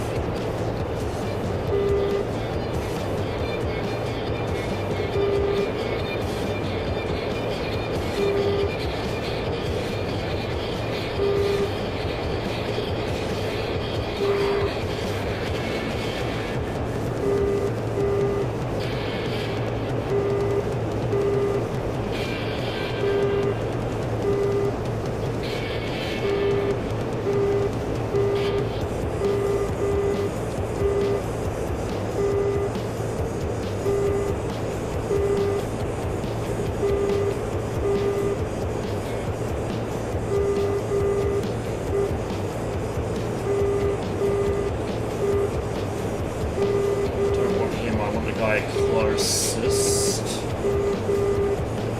Okay. Actually, I might just take him. It's probably going to be the best shot I'll get.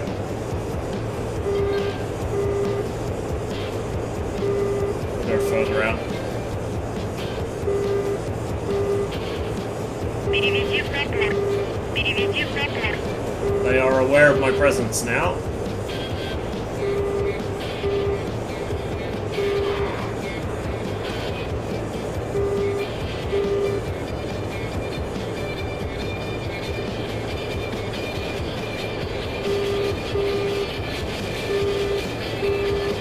Переведи в упор. Переведи в упор. Переведи в упор. Переведи в упор. Переведи в упор. Переведи в упор.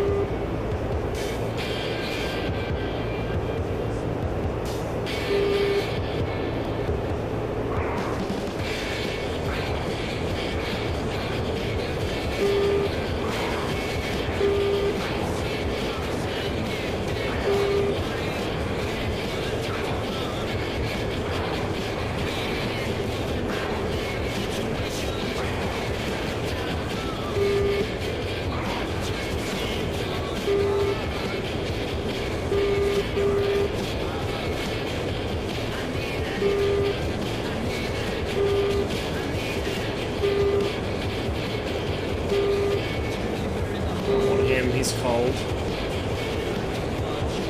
He's friendly. Is that the same guy? Yeah, it's the same guy. Alright, we got one that's turning in towards me.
And he's diving.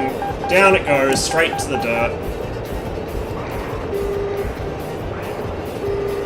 Fuck, that's frustrating.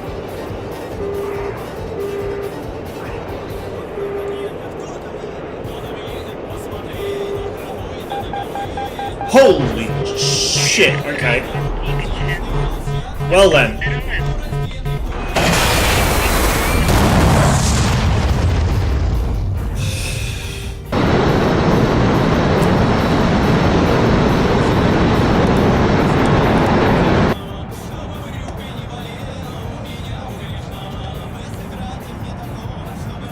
Was that the guy I was chasing? Where the fuck did that missile come from? I don't know. We'll do one more and then I think I might switch servers. It's starting to frustrate me. I just want a server with absolutely no active missiles whatsoever. But also with either constantly people doing GCI stuff or AI AWACS. Because EWR is shit. Перезарядка по плану. Прием. See, it would probably help as well if I actually understood all the different modes of the American aircraft I'm fighting. But I don't, so...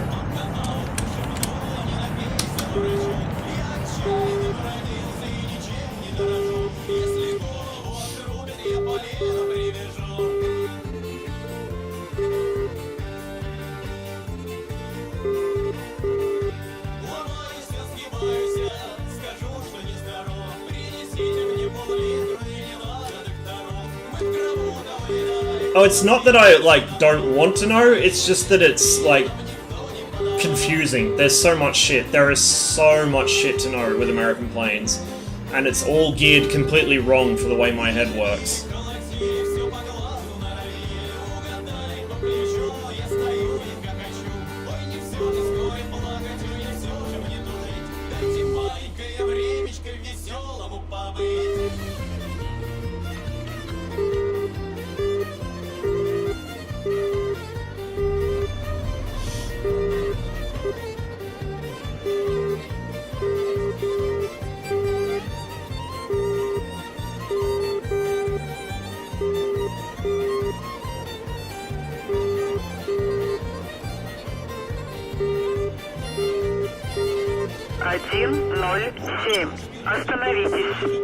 The other issue is I've got to figure out when I'm going to learn up on all this stuff, because I just don't really have the time to study things. Or the attention span.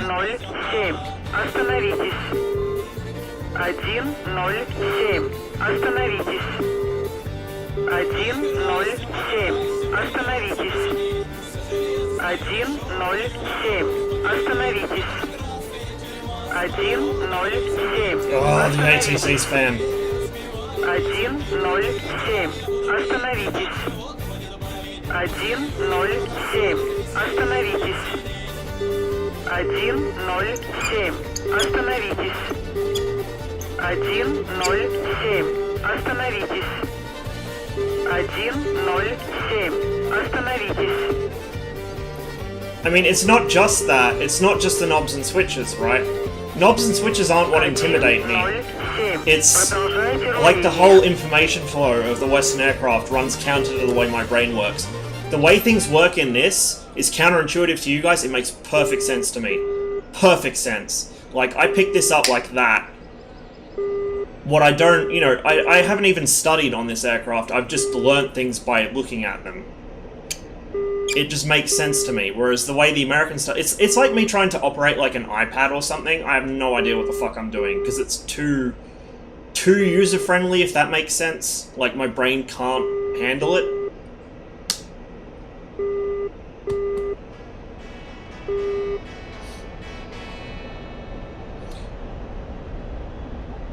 Most Americans spaz over metric because they haven't learnt metric. But it's not like a fundamentally different way of thinking. It's just a different, you know, measurement unit. This is, for me, a whole different way of thinking. Well, okay, it's not taught in a way they remember it. Or they don't think they need to remember it, you know what I mean.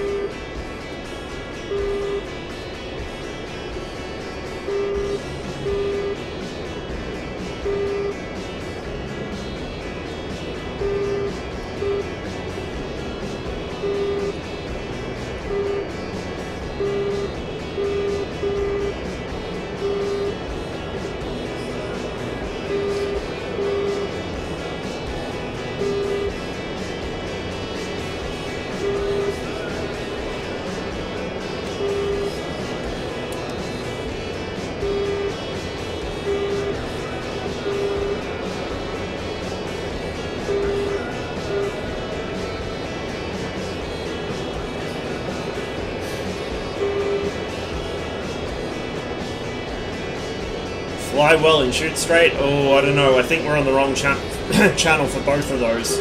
But I'll try. Thanks, CJ. And have fun with your tomcatting. Tomcat's really quite a joy to fly. I really do like it. I just, I don't really want to take it out in a PvP environment until either I have a human Rio that's willing to play whenever I'm on, or they fix the Phoenix. Well, both, honestly.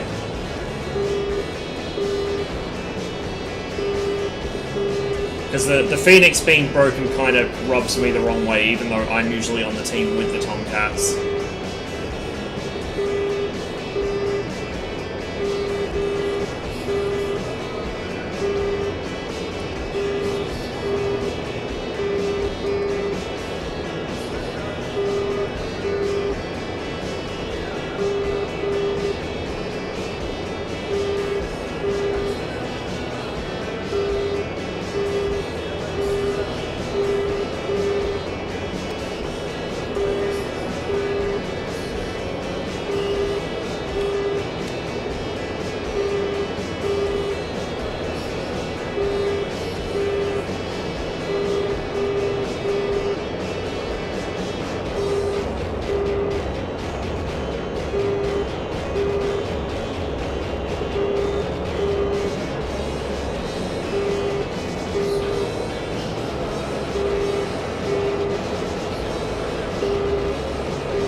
See you next.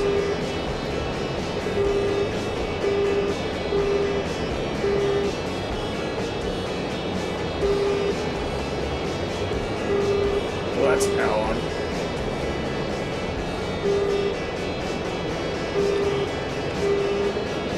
Okay, that guy's got 3 people on him. I don't think I need to really go join him.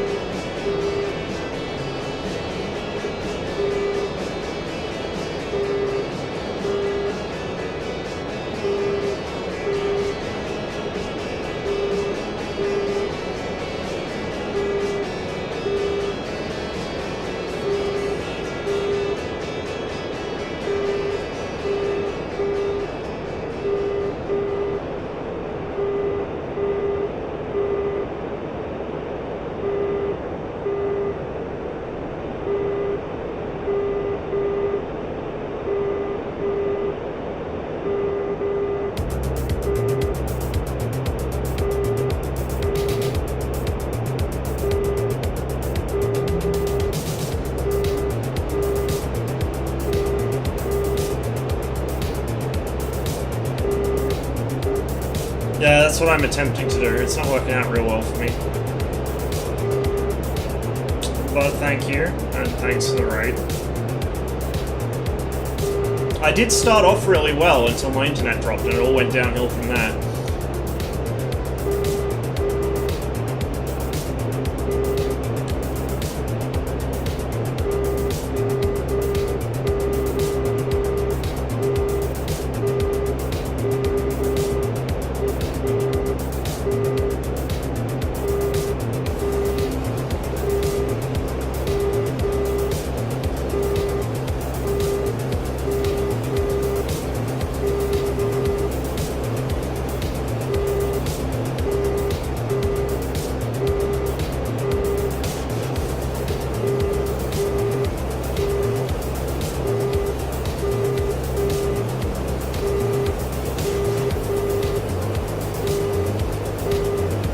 Oh boy, look at all of that shit.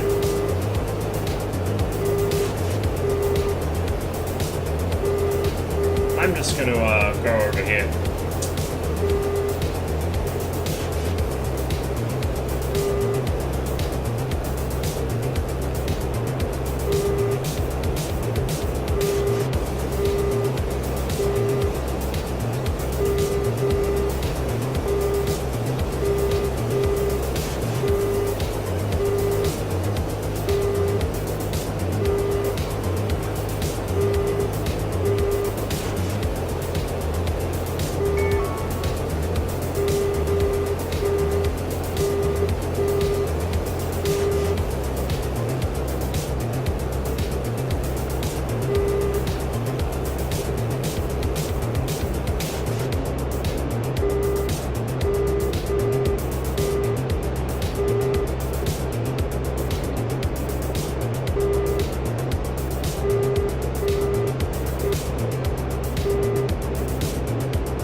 are actually friendlies off my nose, which is interesting.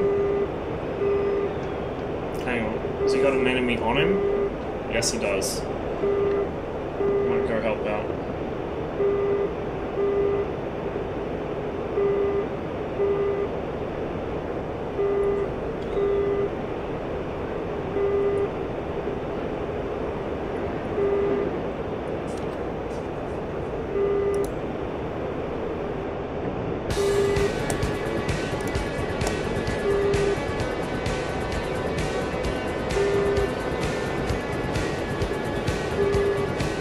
Got the guy.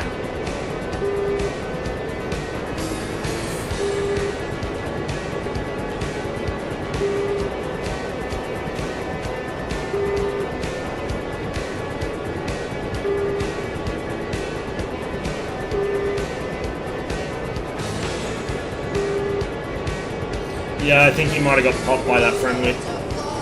That's the other thing I gotta do. I gotta get into the habit of actually moving the thing around a bit more. I do it a little bit, but not enough. It's kind of the same with the radar. I probably need to remap it to something a little more accessible. My control mappings are a bit questionable at the moment. Like, they work, but they're not great for quick stuff.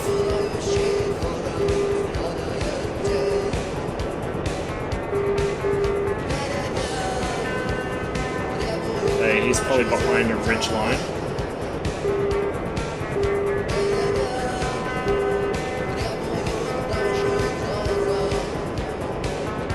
Maybe. I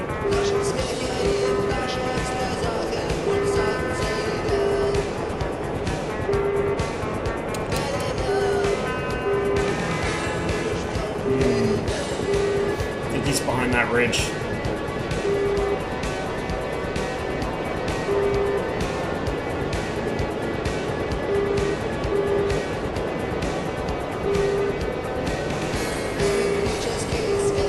Pulse the radar for a second, see if anything comes up.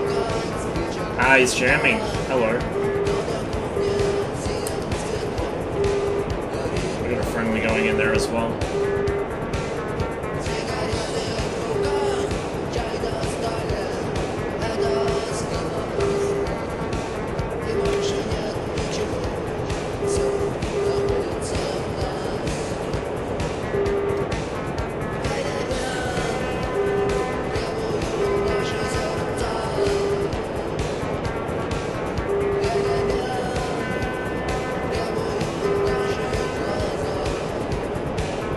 Probably going to expect me to pop up right in front of him, so I'll go around.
Masking now.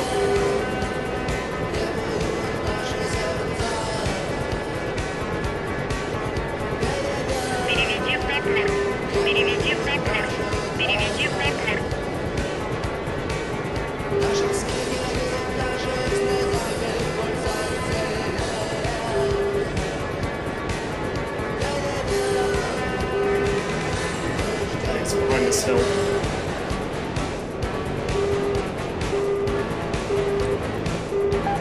Shit! Had something for a second there. Переведи в партнер.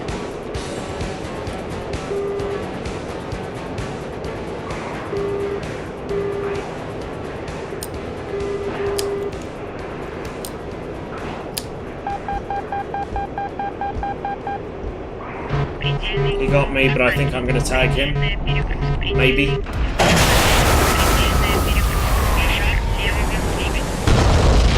Did I get him? Yeah, I think I did. No? Really? That was my missile, wasn't it?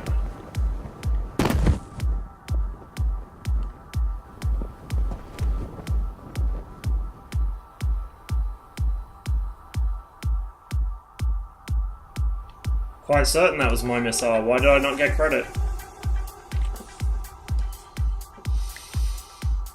Alright.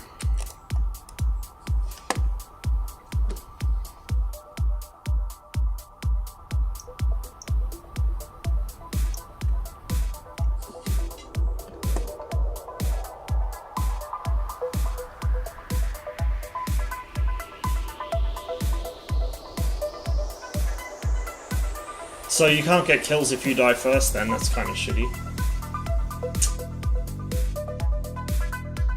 That would explain a few things then. I probably tagged a fair few people more than I expected because I, like, quite often I was dying right after I'd fired on someone, so maybe I had a couple more kills, I don't know. Cold War, is there anyone on there?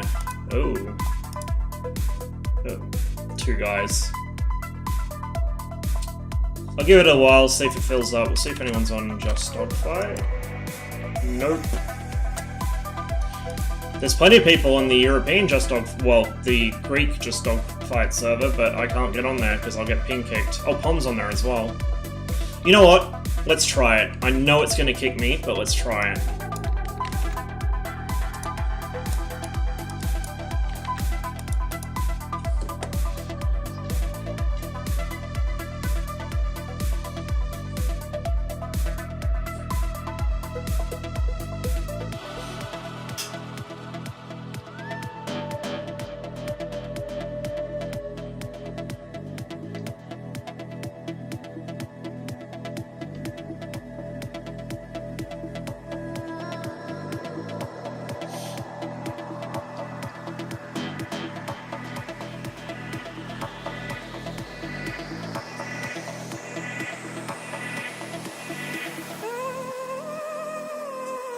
See, pretty much my main problem on Growling Sidewinders PvP is aim 120s.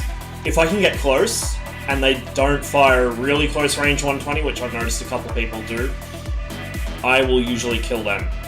Especially if they get within about 10 kilometers, then I'll just R73 them. But sort of long to mid-range, unless they're totally unaware of my presence, they're either going to kill me or they're going to force me to try and evade the missile and put me into a situation where I no longer have a shot on them. So when I do get kills, it's usually like 3 or 4 missiles per kill, partly because I follow the good old Soviet doctrine of fire 2 missiles minimum at everything you see, but also a lot of the time because of the messed up proportional navigation and because I'll be trying to get away from an aim 120 right after I've launched, I drop lock and the missiles just go straight into the dirt.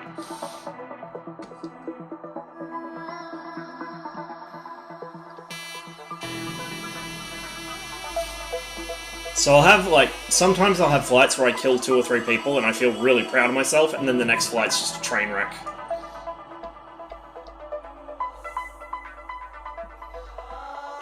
But I tend to do a lot better in that server as well when there's less people, because the less crowded the airspace it is, it's easy for me to find a hole and kind of sneak around.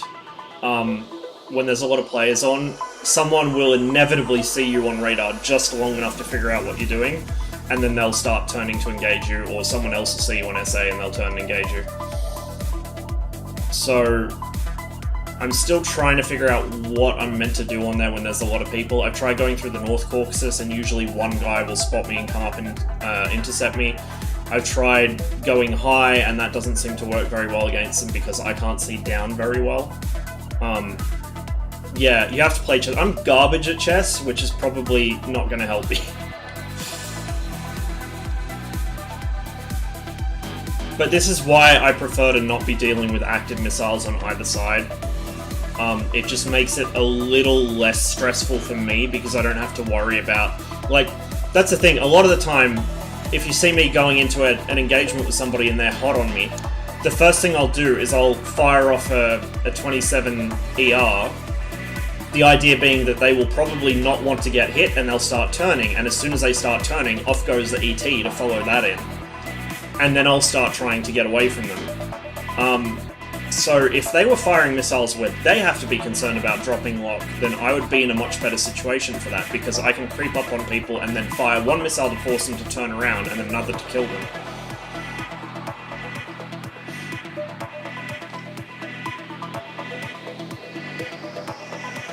But even when I've tried taking R-77s up on the MiG-29, I just don't seem to have much success with them. I think I have the most success out of any missile with the R-73, closely followed by the R-27 ET. Yeah, I mean, it's kind of based on what the Soviets did. It's kind of a reverse of the Soviet doctrine. Their doctrine was to fire the infrared missile first, and then the radar missile, the idea being that you don't want the infrared missile to accidentally lock onto the first missile that you fired.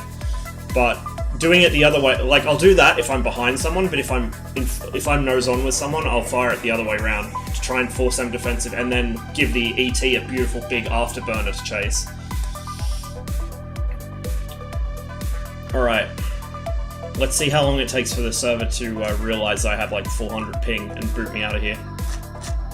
Is anyone in... Oh, look who is in guns! How many people are in there? We got one blue, one red, one red, one... Oh, it's actually even. Okay, we'll go blue so I can help Pom out. Midget legs? Yeah, I noticed it does have pretty short range. It seems to be more of a close-in weapon than the 27s, which is interesting.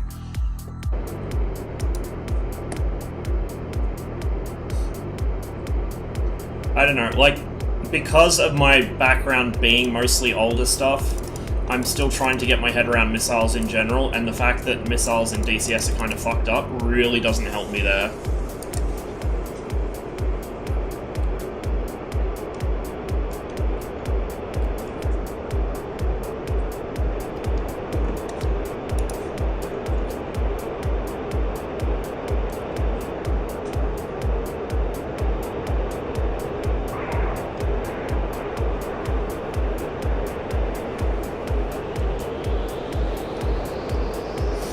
Hello, your enemy.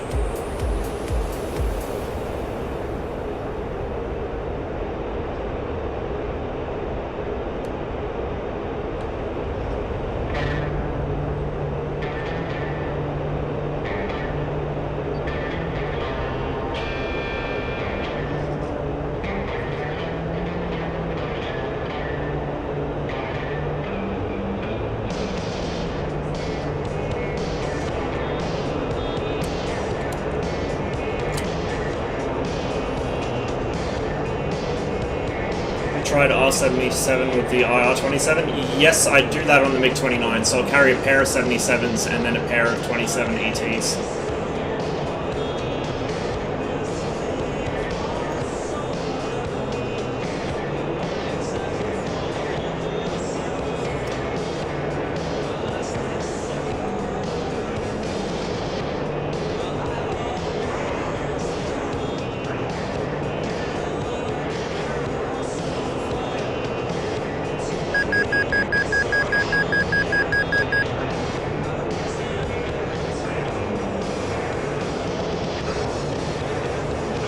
Those guys just despawned.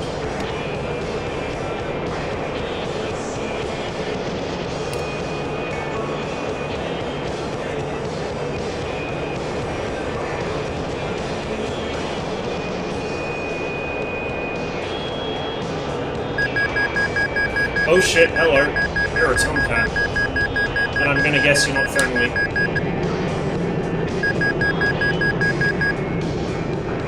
But he's got his wings back, so we'll get him to kill himself here.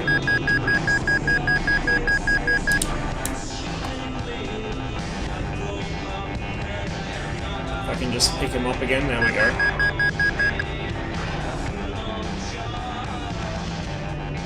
Hello? Hello? Where did you go? How the fuck did I manage to lose sight of a Tomcat? It's huge.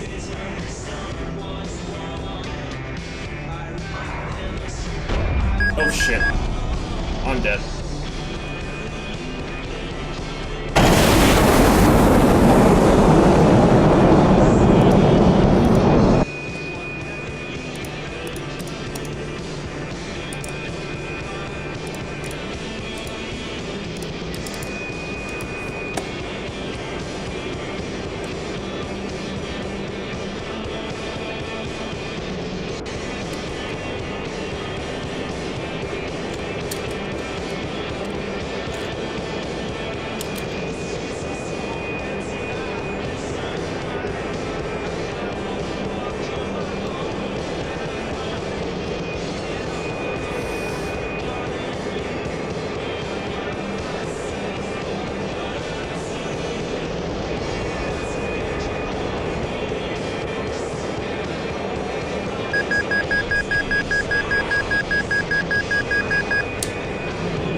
Oh, instant blackout.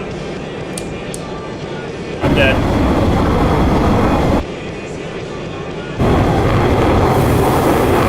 Just immediately goes from grey to black. There we go. My lights are still on too, but whatever. It's not a big deal. They know I'm here, so...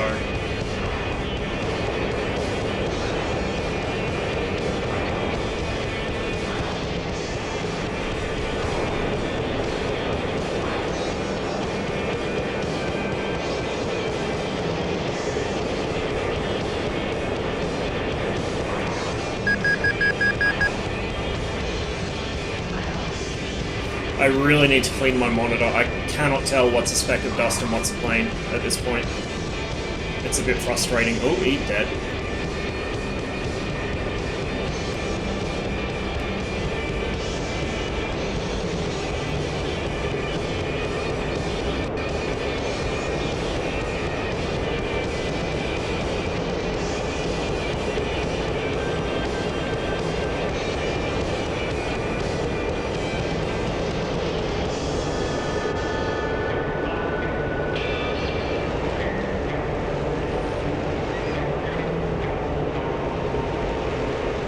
Hopefully whatever's trailing him is on my team. Let's find out. Yeah. It's probably Palm, actually.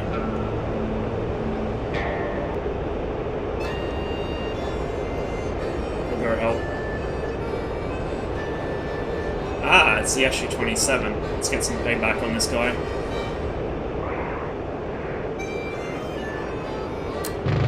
Oh shit, that was a bad miss. And Tomcat behind me? Oh yeah, jeez.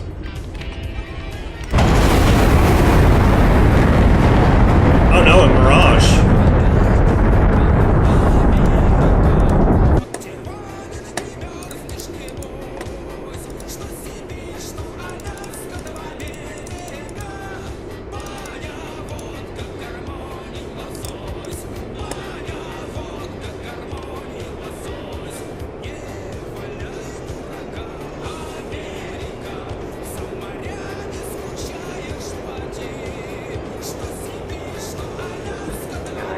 Let's have you.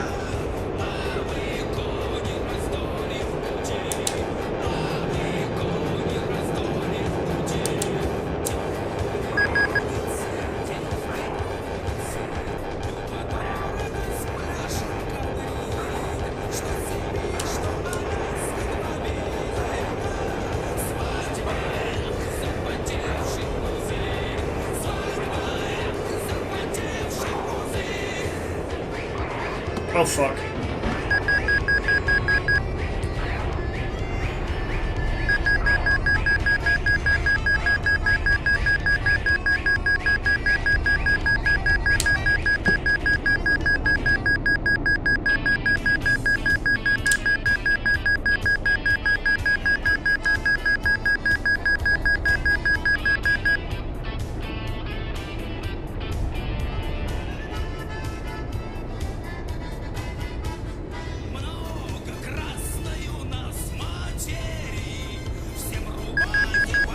no. Lost it. I think my wing was damaged.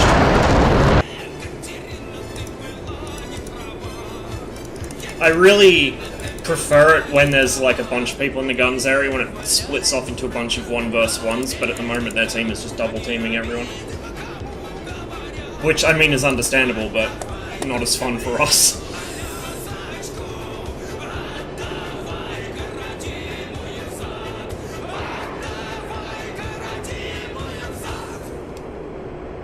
Okay, that's enemy.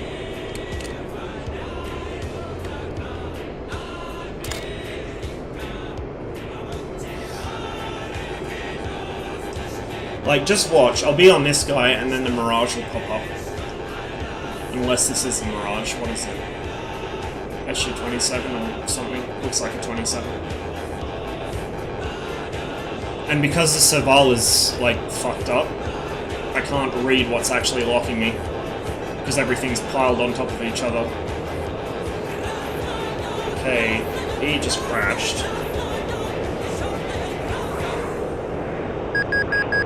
Oh shit, hello.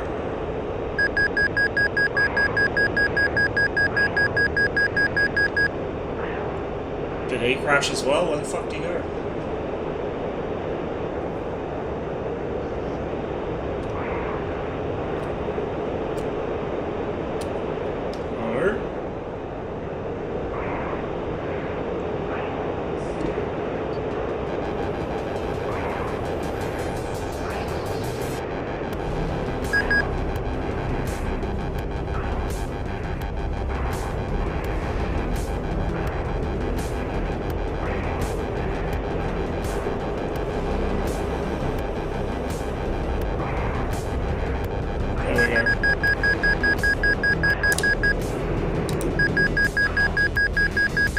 I've got 2 of them on me, of course I do.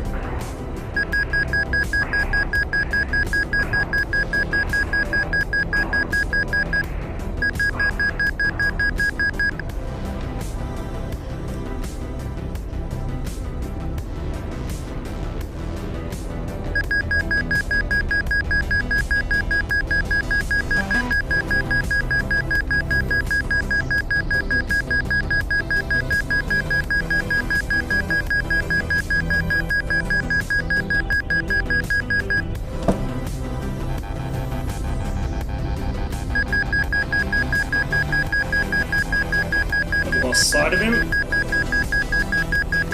Oh, there we go.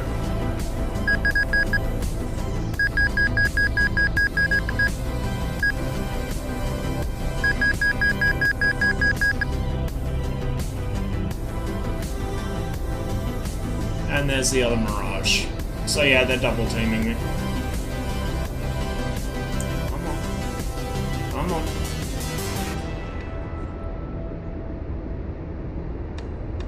Yep.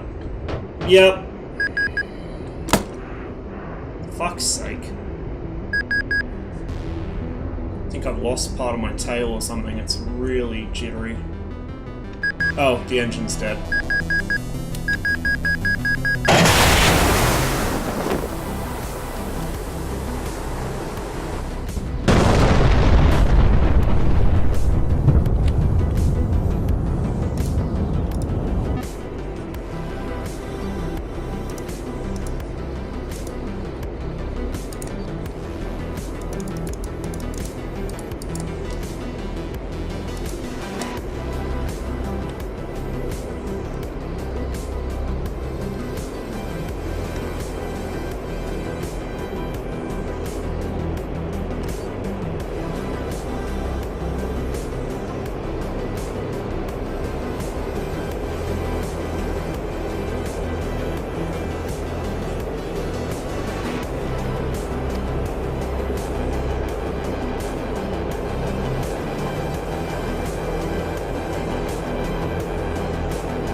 Great time for the game to freeze. Where the fuck did he go? There we are.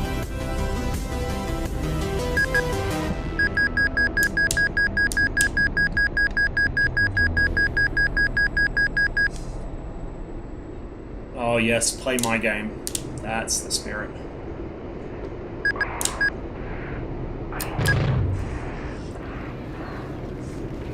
Why are you flaring, dude?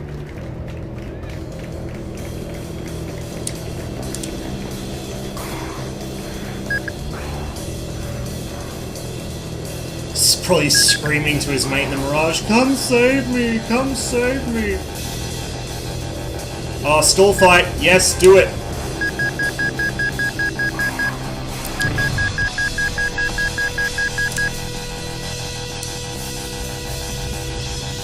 I love when Hornets try and do that against me.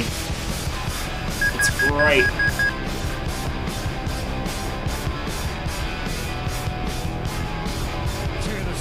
Yes, stand still in front of my guns. Thank you very much. Bye-bye. Fucking 200 IQ maneuver right there, bud.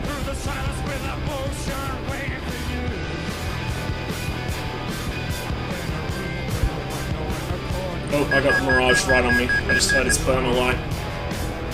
Oh! Oh! Speak of the devil. No, that's friendly, so this is... Oh, it's another enemy Hornet. Well, if they're gonna double team, fucking we'll do the same.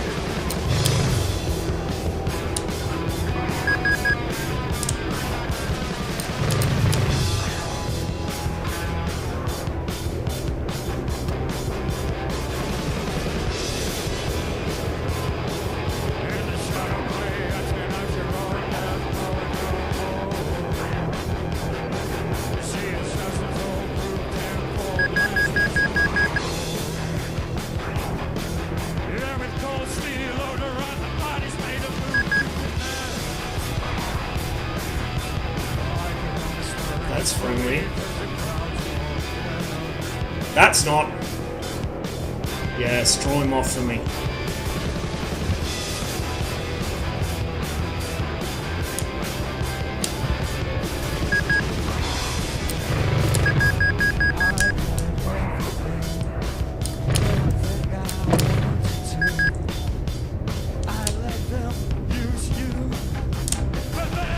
Bye-bye.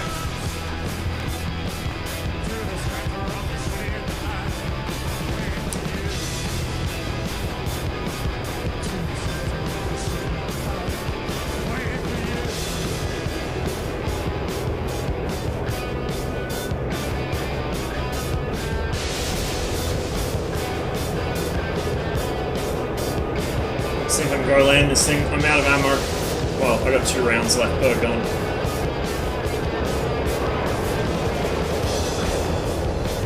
Oh, he's already behind me. You know what? Let's play with him.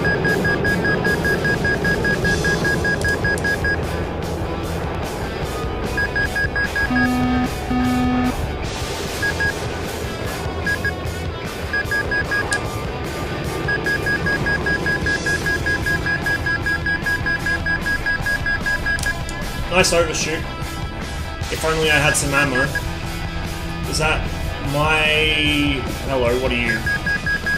Are you on my team or theirs? Mine, I think. He's turning with me, so I can't tell.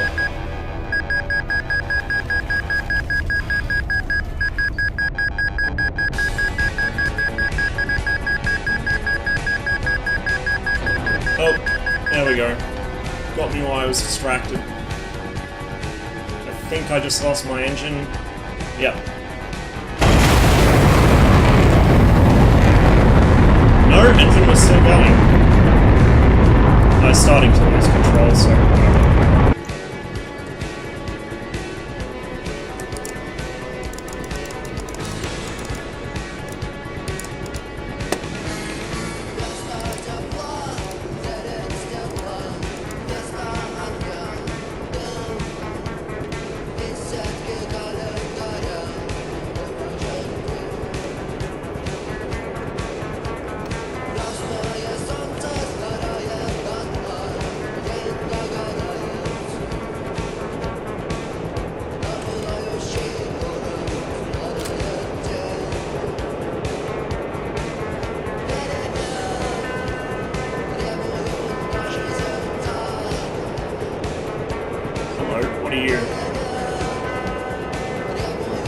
lag spike.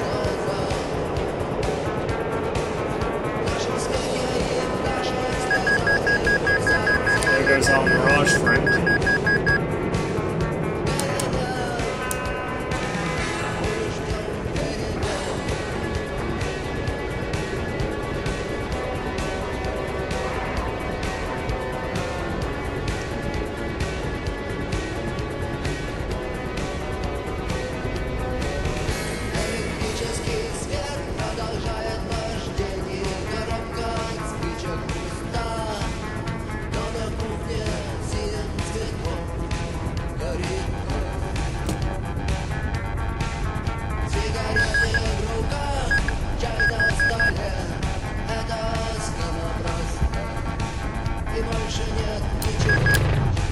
Tagged in with that.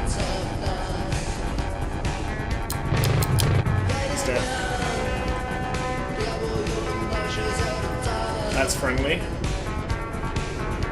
Saw someone else here as well.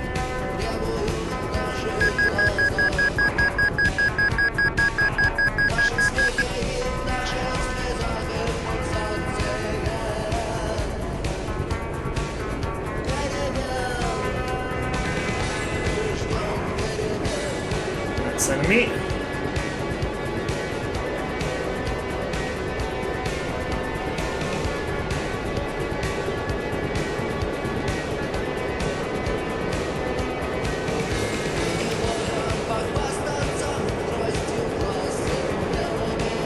I suspect that might be his teammate that just went up high, so I'm gonna have to watch out for him.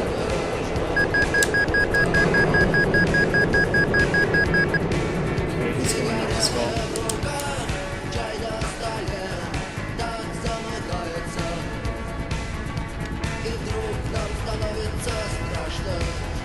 Coming in for a head-on pass.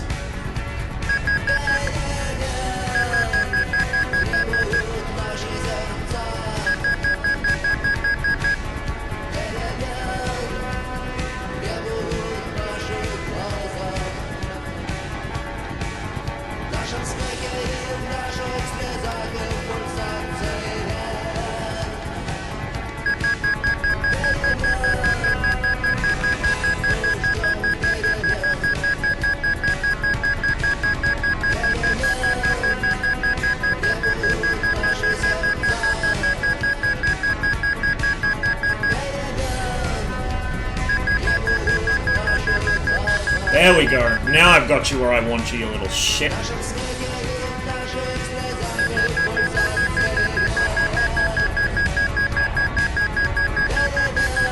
That's it. You start spiraling, buddy.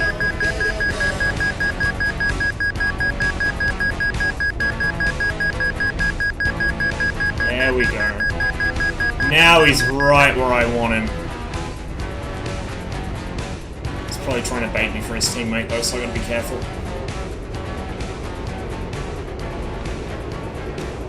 Yeah, go up. Go vertical.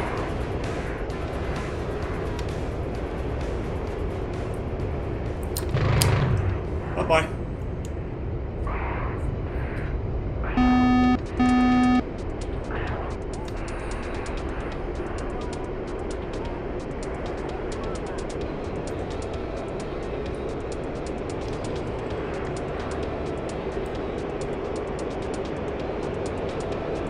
Oh, it's getting a bit crowded here. That's enemy.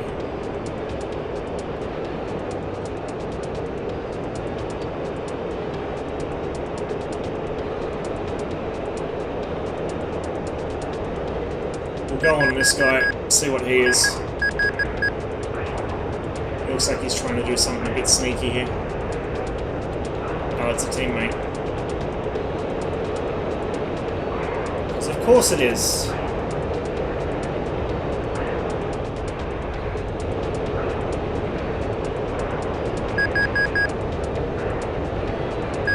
What are you? You're also a teammate.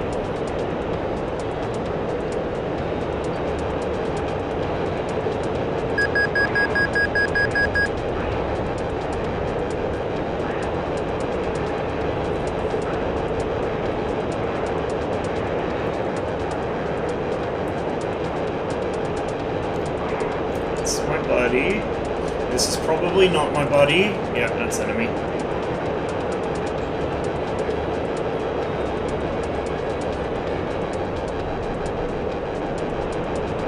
Okay, fight's now behind us.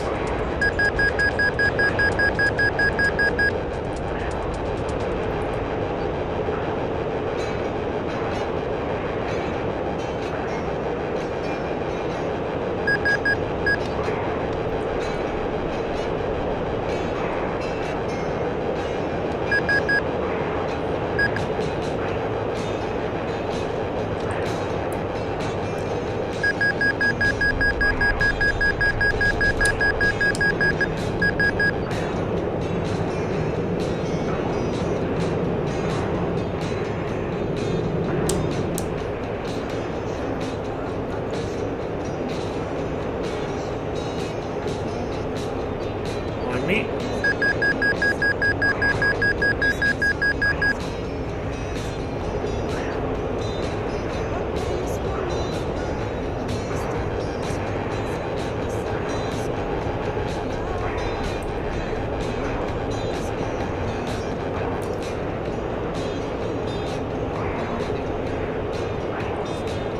That's friendly.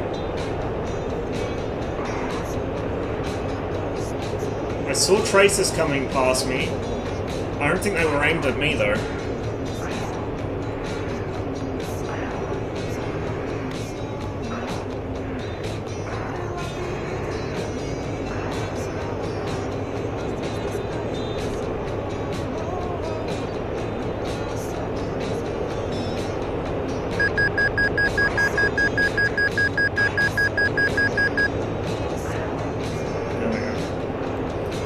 Here's everybody.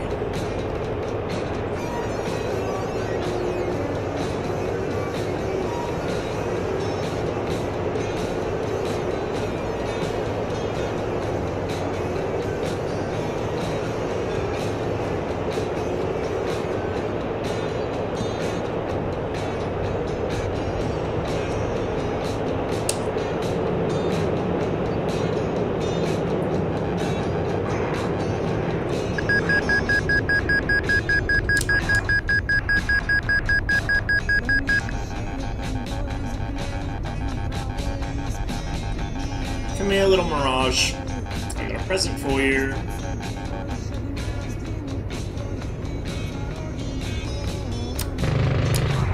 Oof.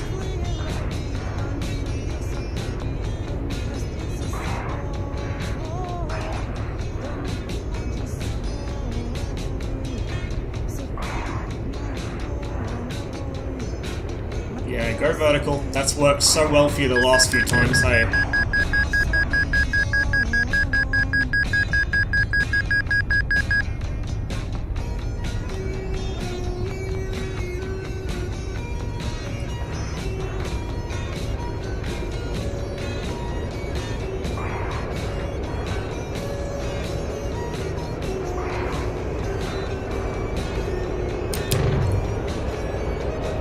A little low on ammo.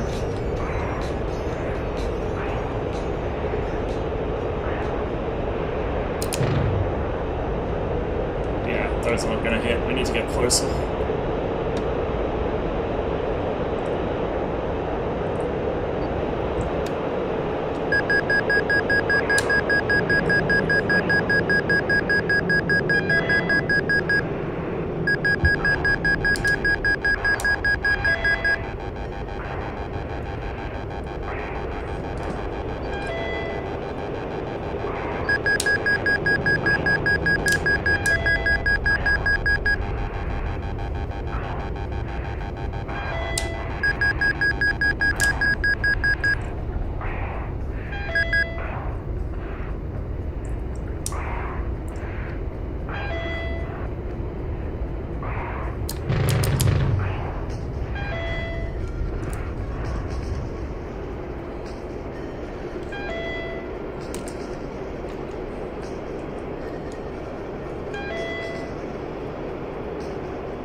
Nice.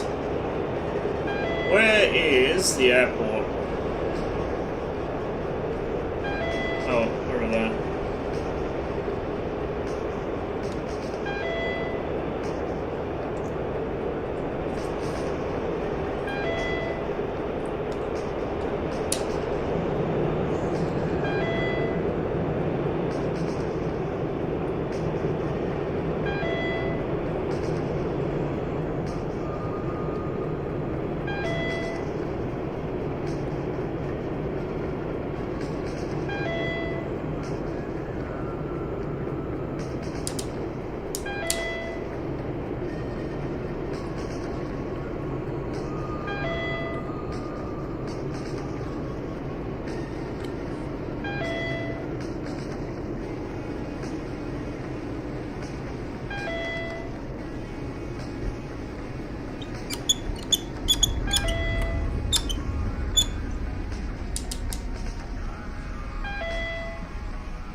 Holy shit! Just ripped his wing, I think.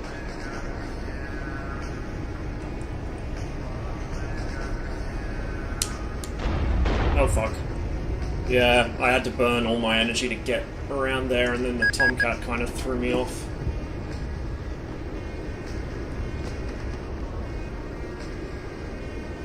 My engine's dying.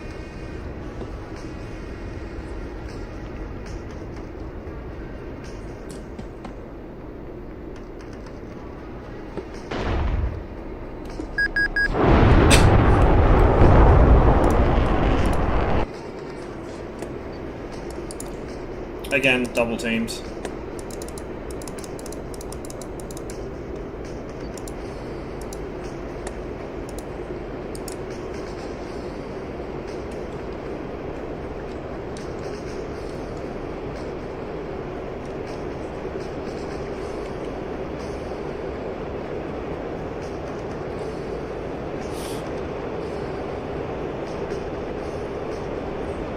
And they're probably going to try and set me up for that again, so we've got to be a bit careful here.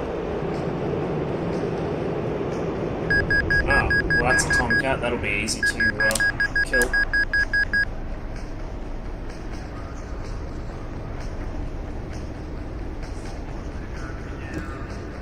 Should be anyway. If I can even find him again, where the fuck did he go?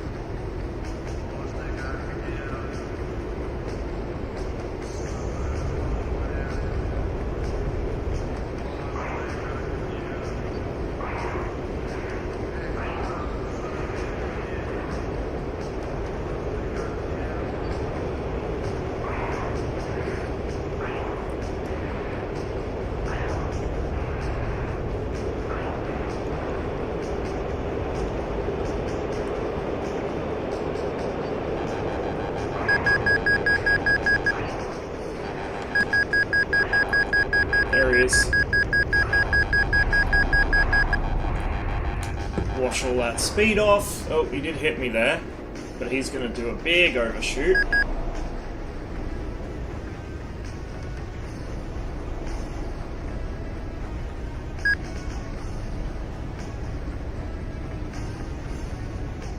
And now he's gonna have to hope his teammate comes to bail him out. Because he ain't gonna get rid of me. Especially not by doing that.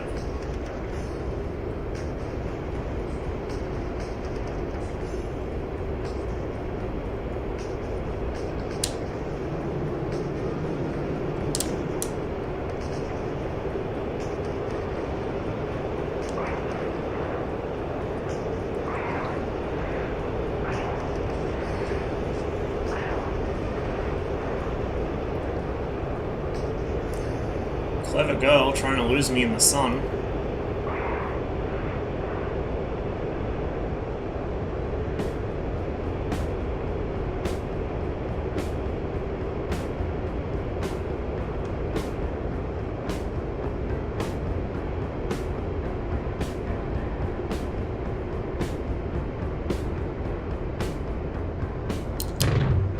Oh, bad angle.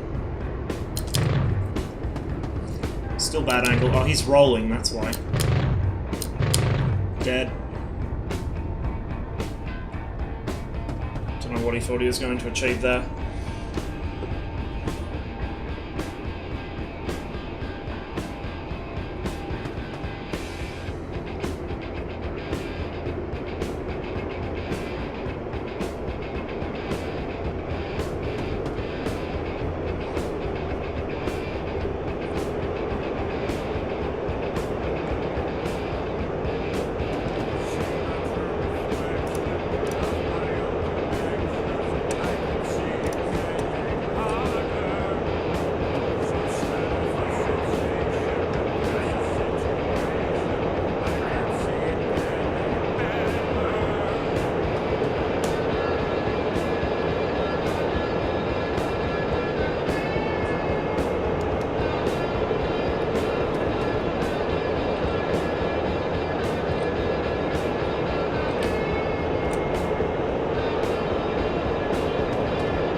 It's our friend in the Tomcat again. And somehow I've lost him. Pretty sure he went vertical.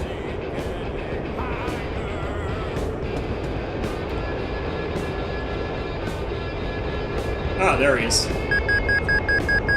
Hello, friend.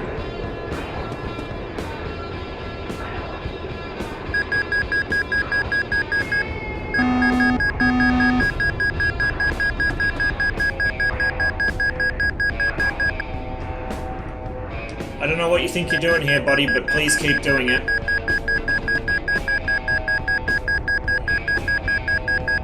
Not gonna turn worth a damn with his wings swept all the way back like that. Oh! Oh, it was a setup!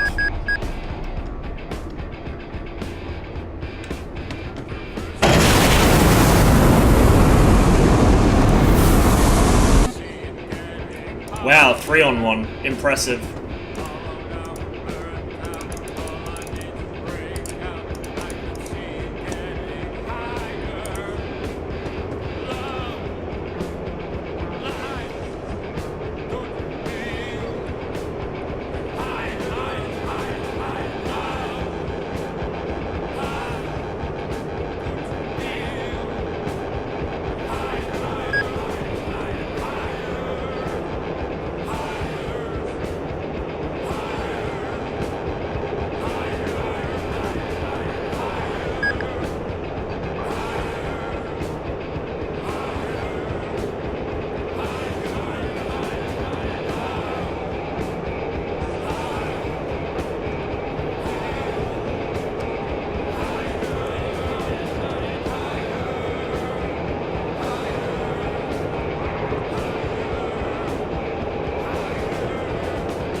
Is that the AI? Yeah, it is.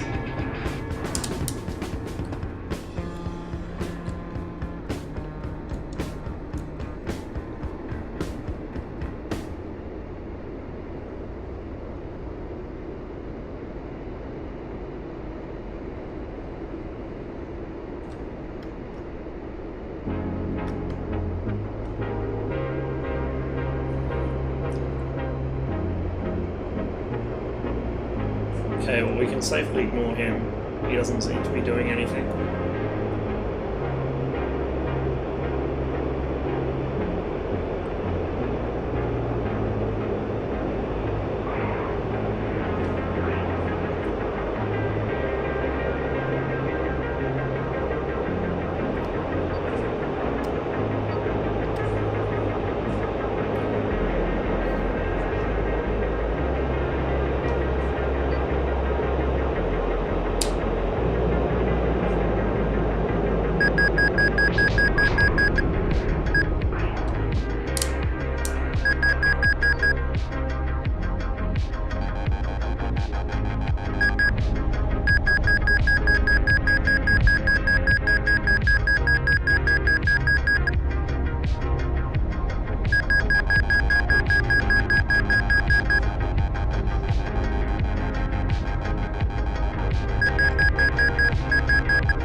Yeah, keep circling, buddy.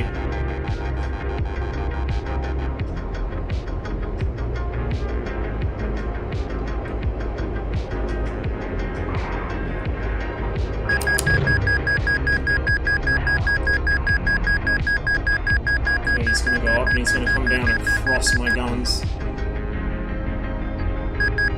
Oh, couldn't quite crank the nose fast enough. I would have had him. It's okay. He's in front of me, which is where I want him. And he will cross my nose, like so. Oh, just missed.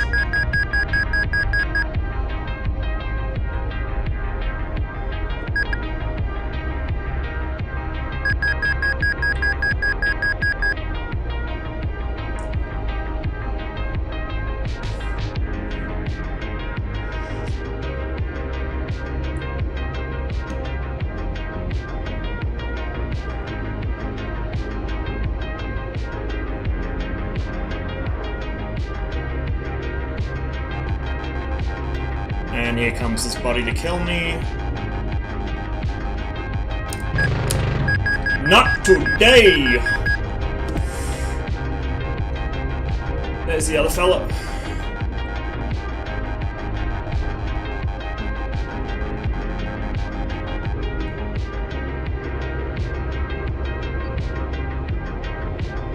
Lost him.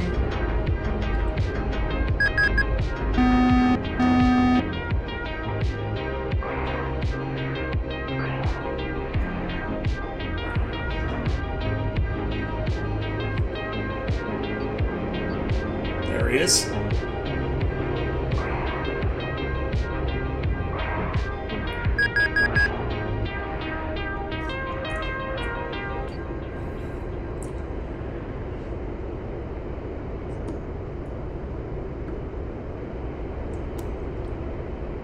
Am I looking at his nose or his tail?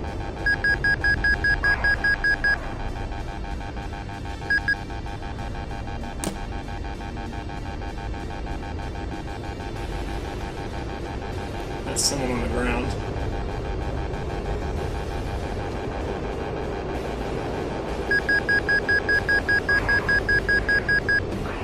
Surprising how hard it can be to see a tomcat. Oh, did I just lose connection? I think I did, yeah. Worst possible time.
he disconnected.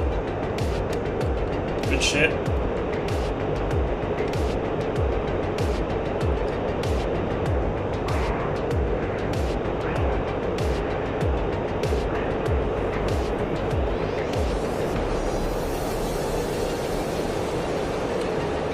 Ah, it's just me and the Tomcat now.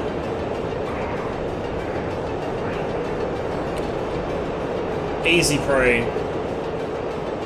Given the way he's been flying.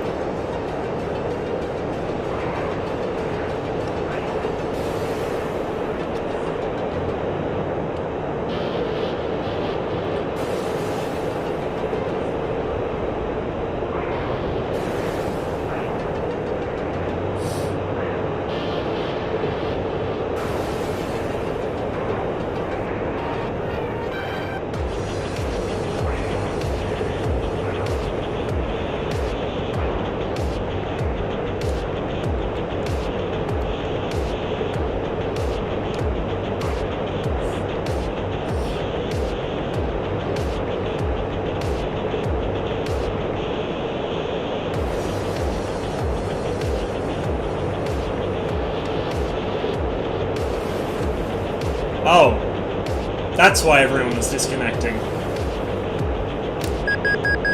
Ooh, lagged out. Okay, I'm gonna just disconnect, I guess. If the server's shitting its pants.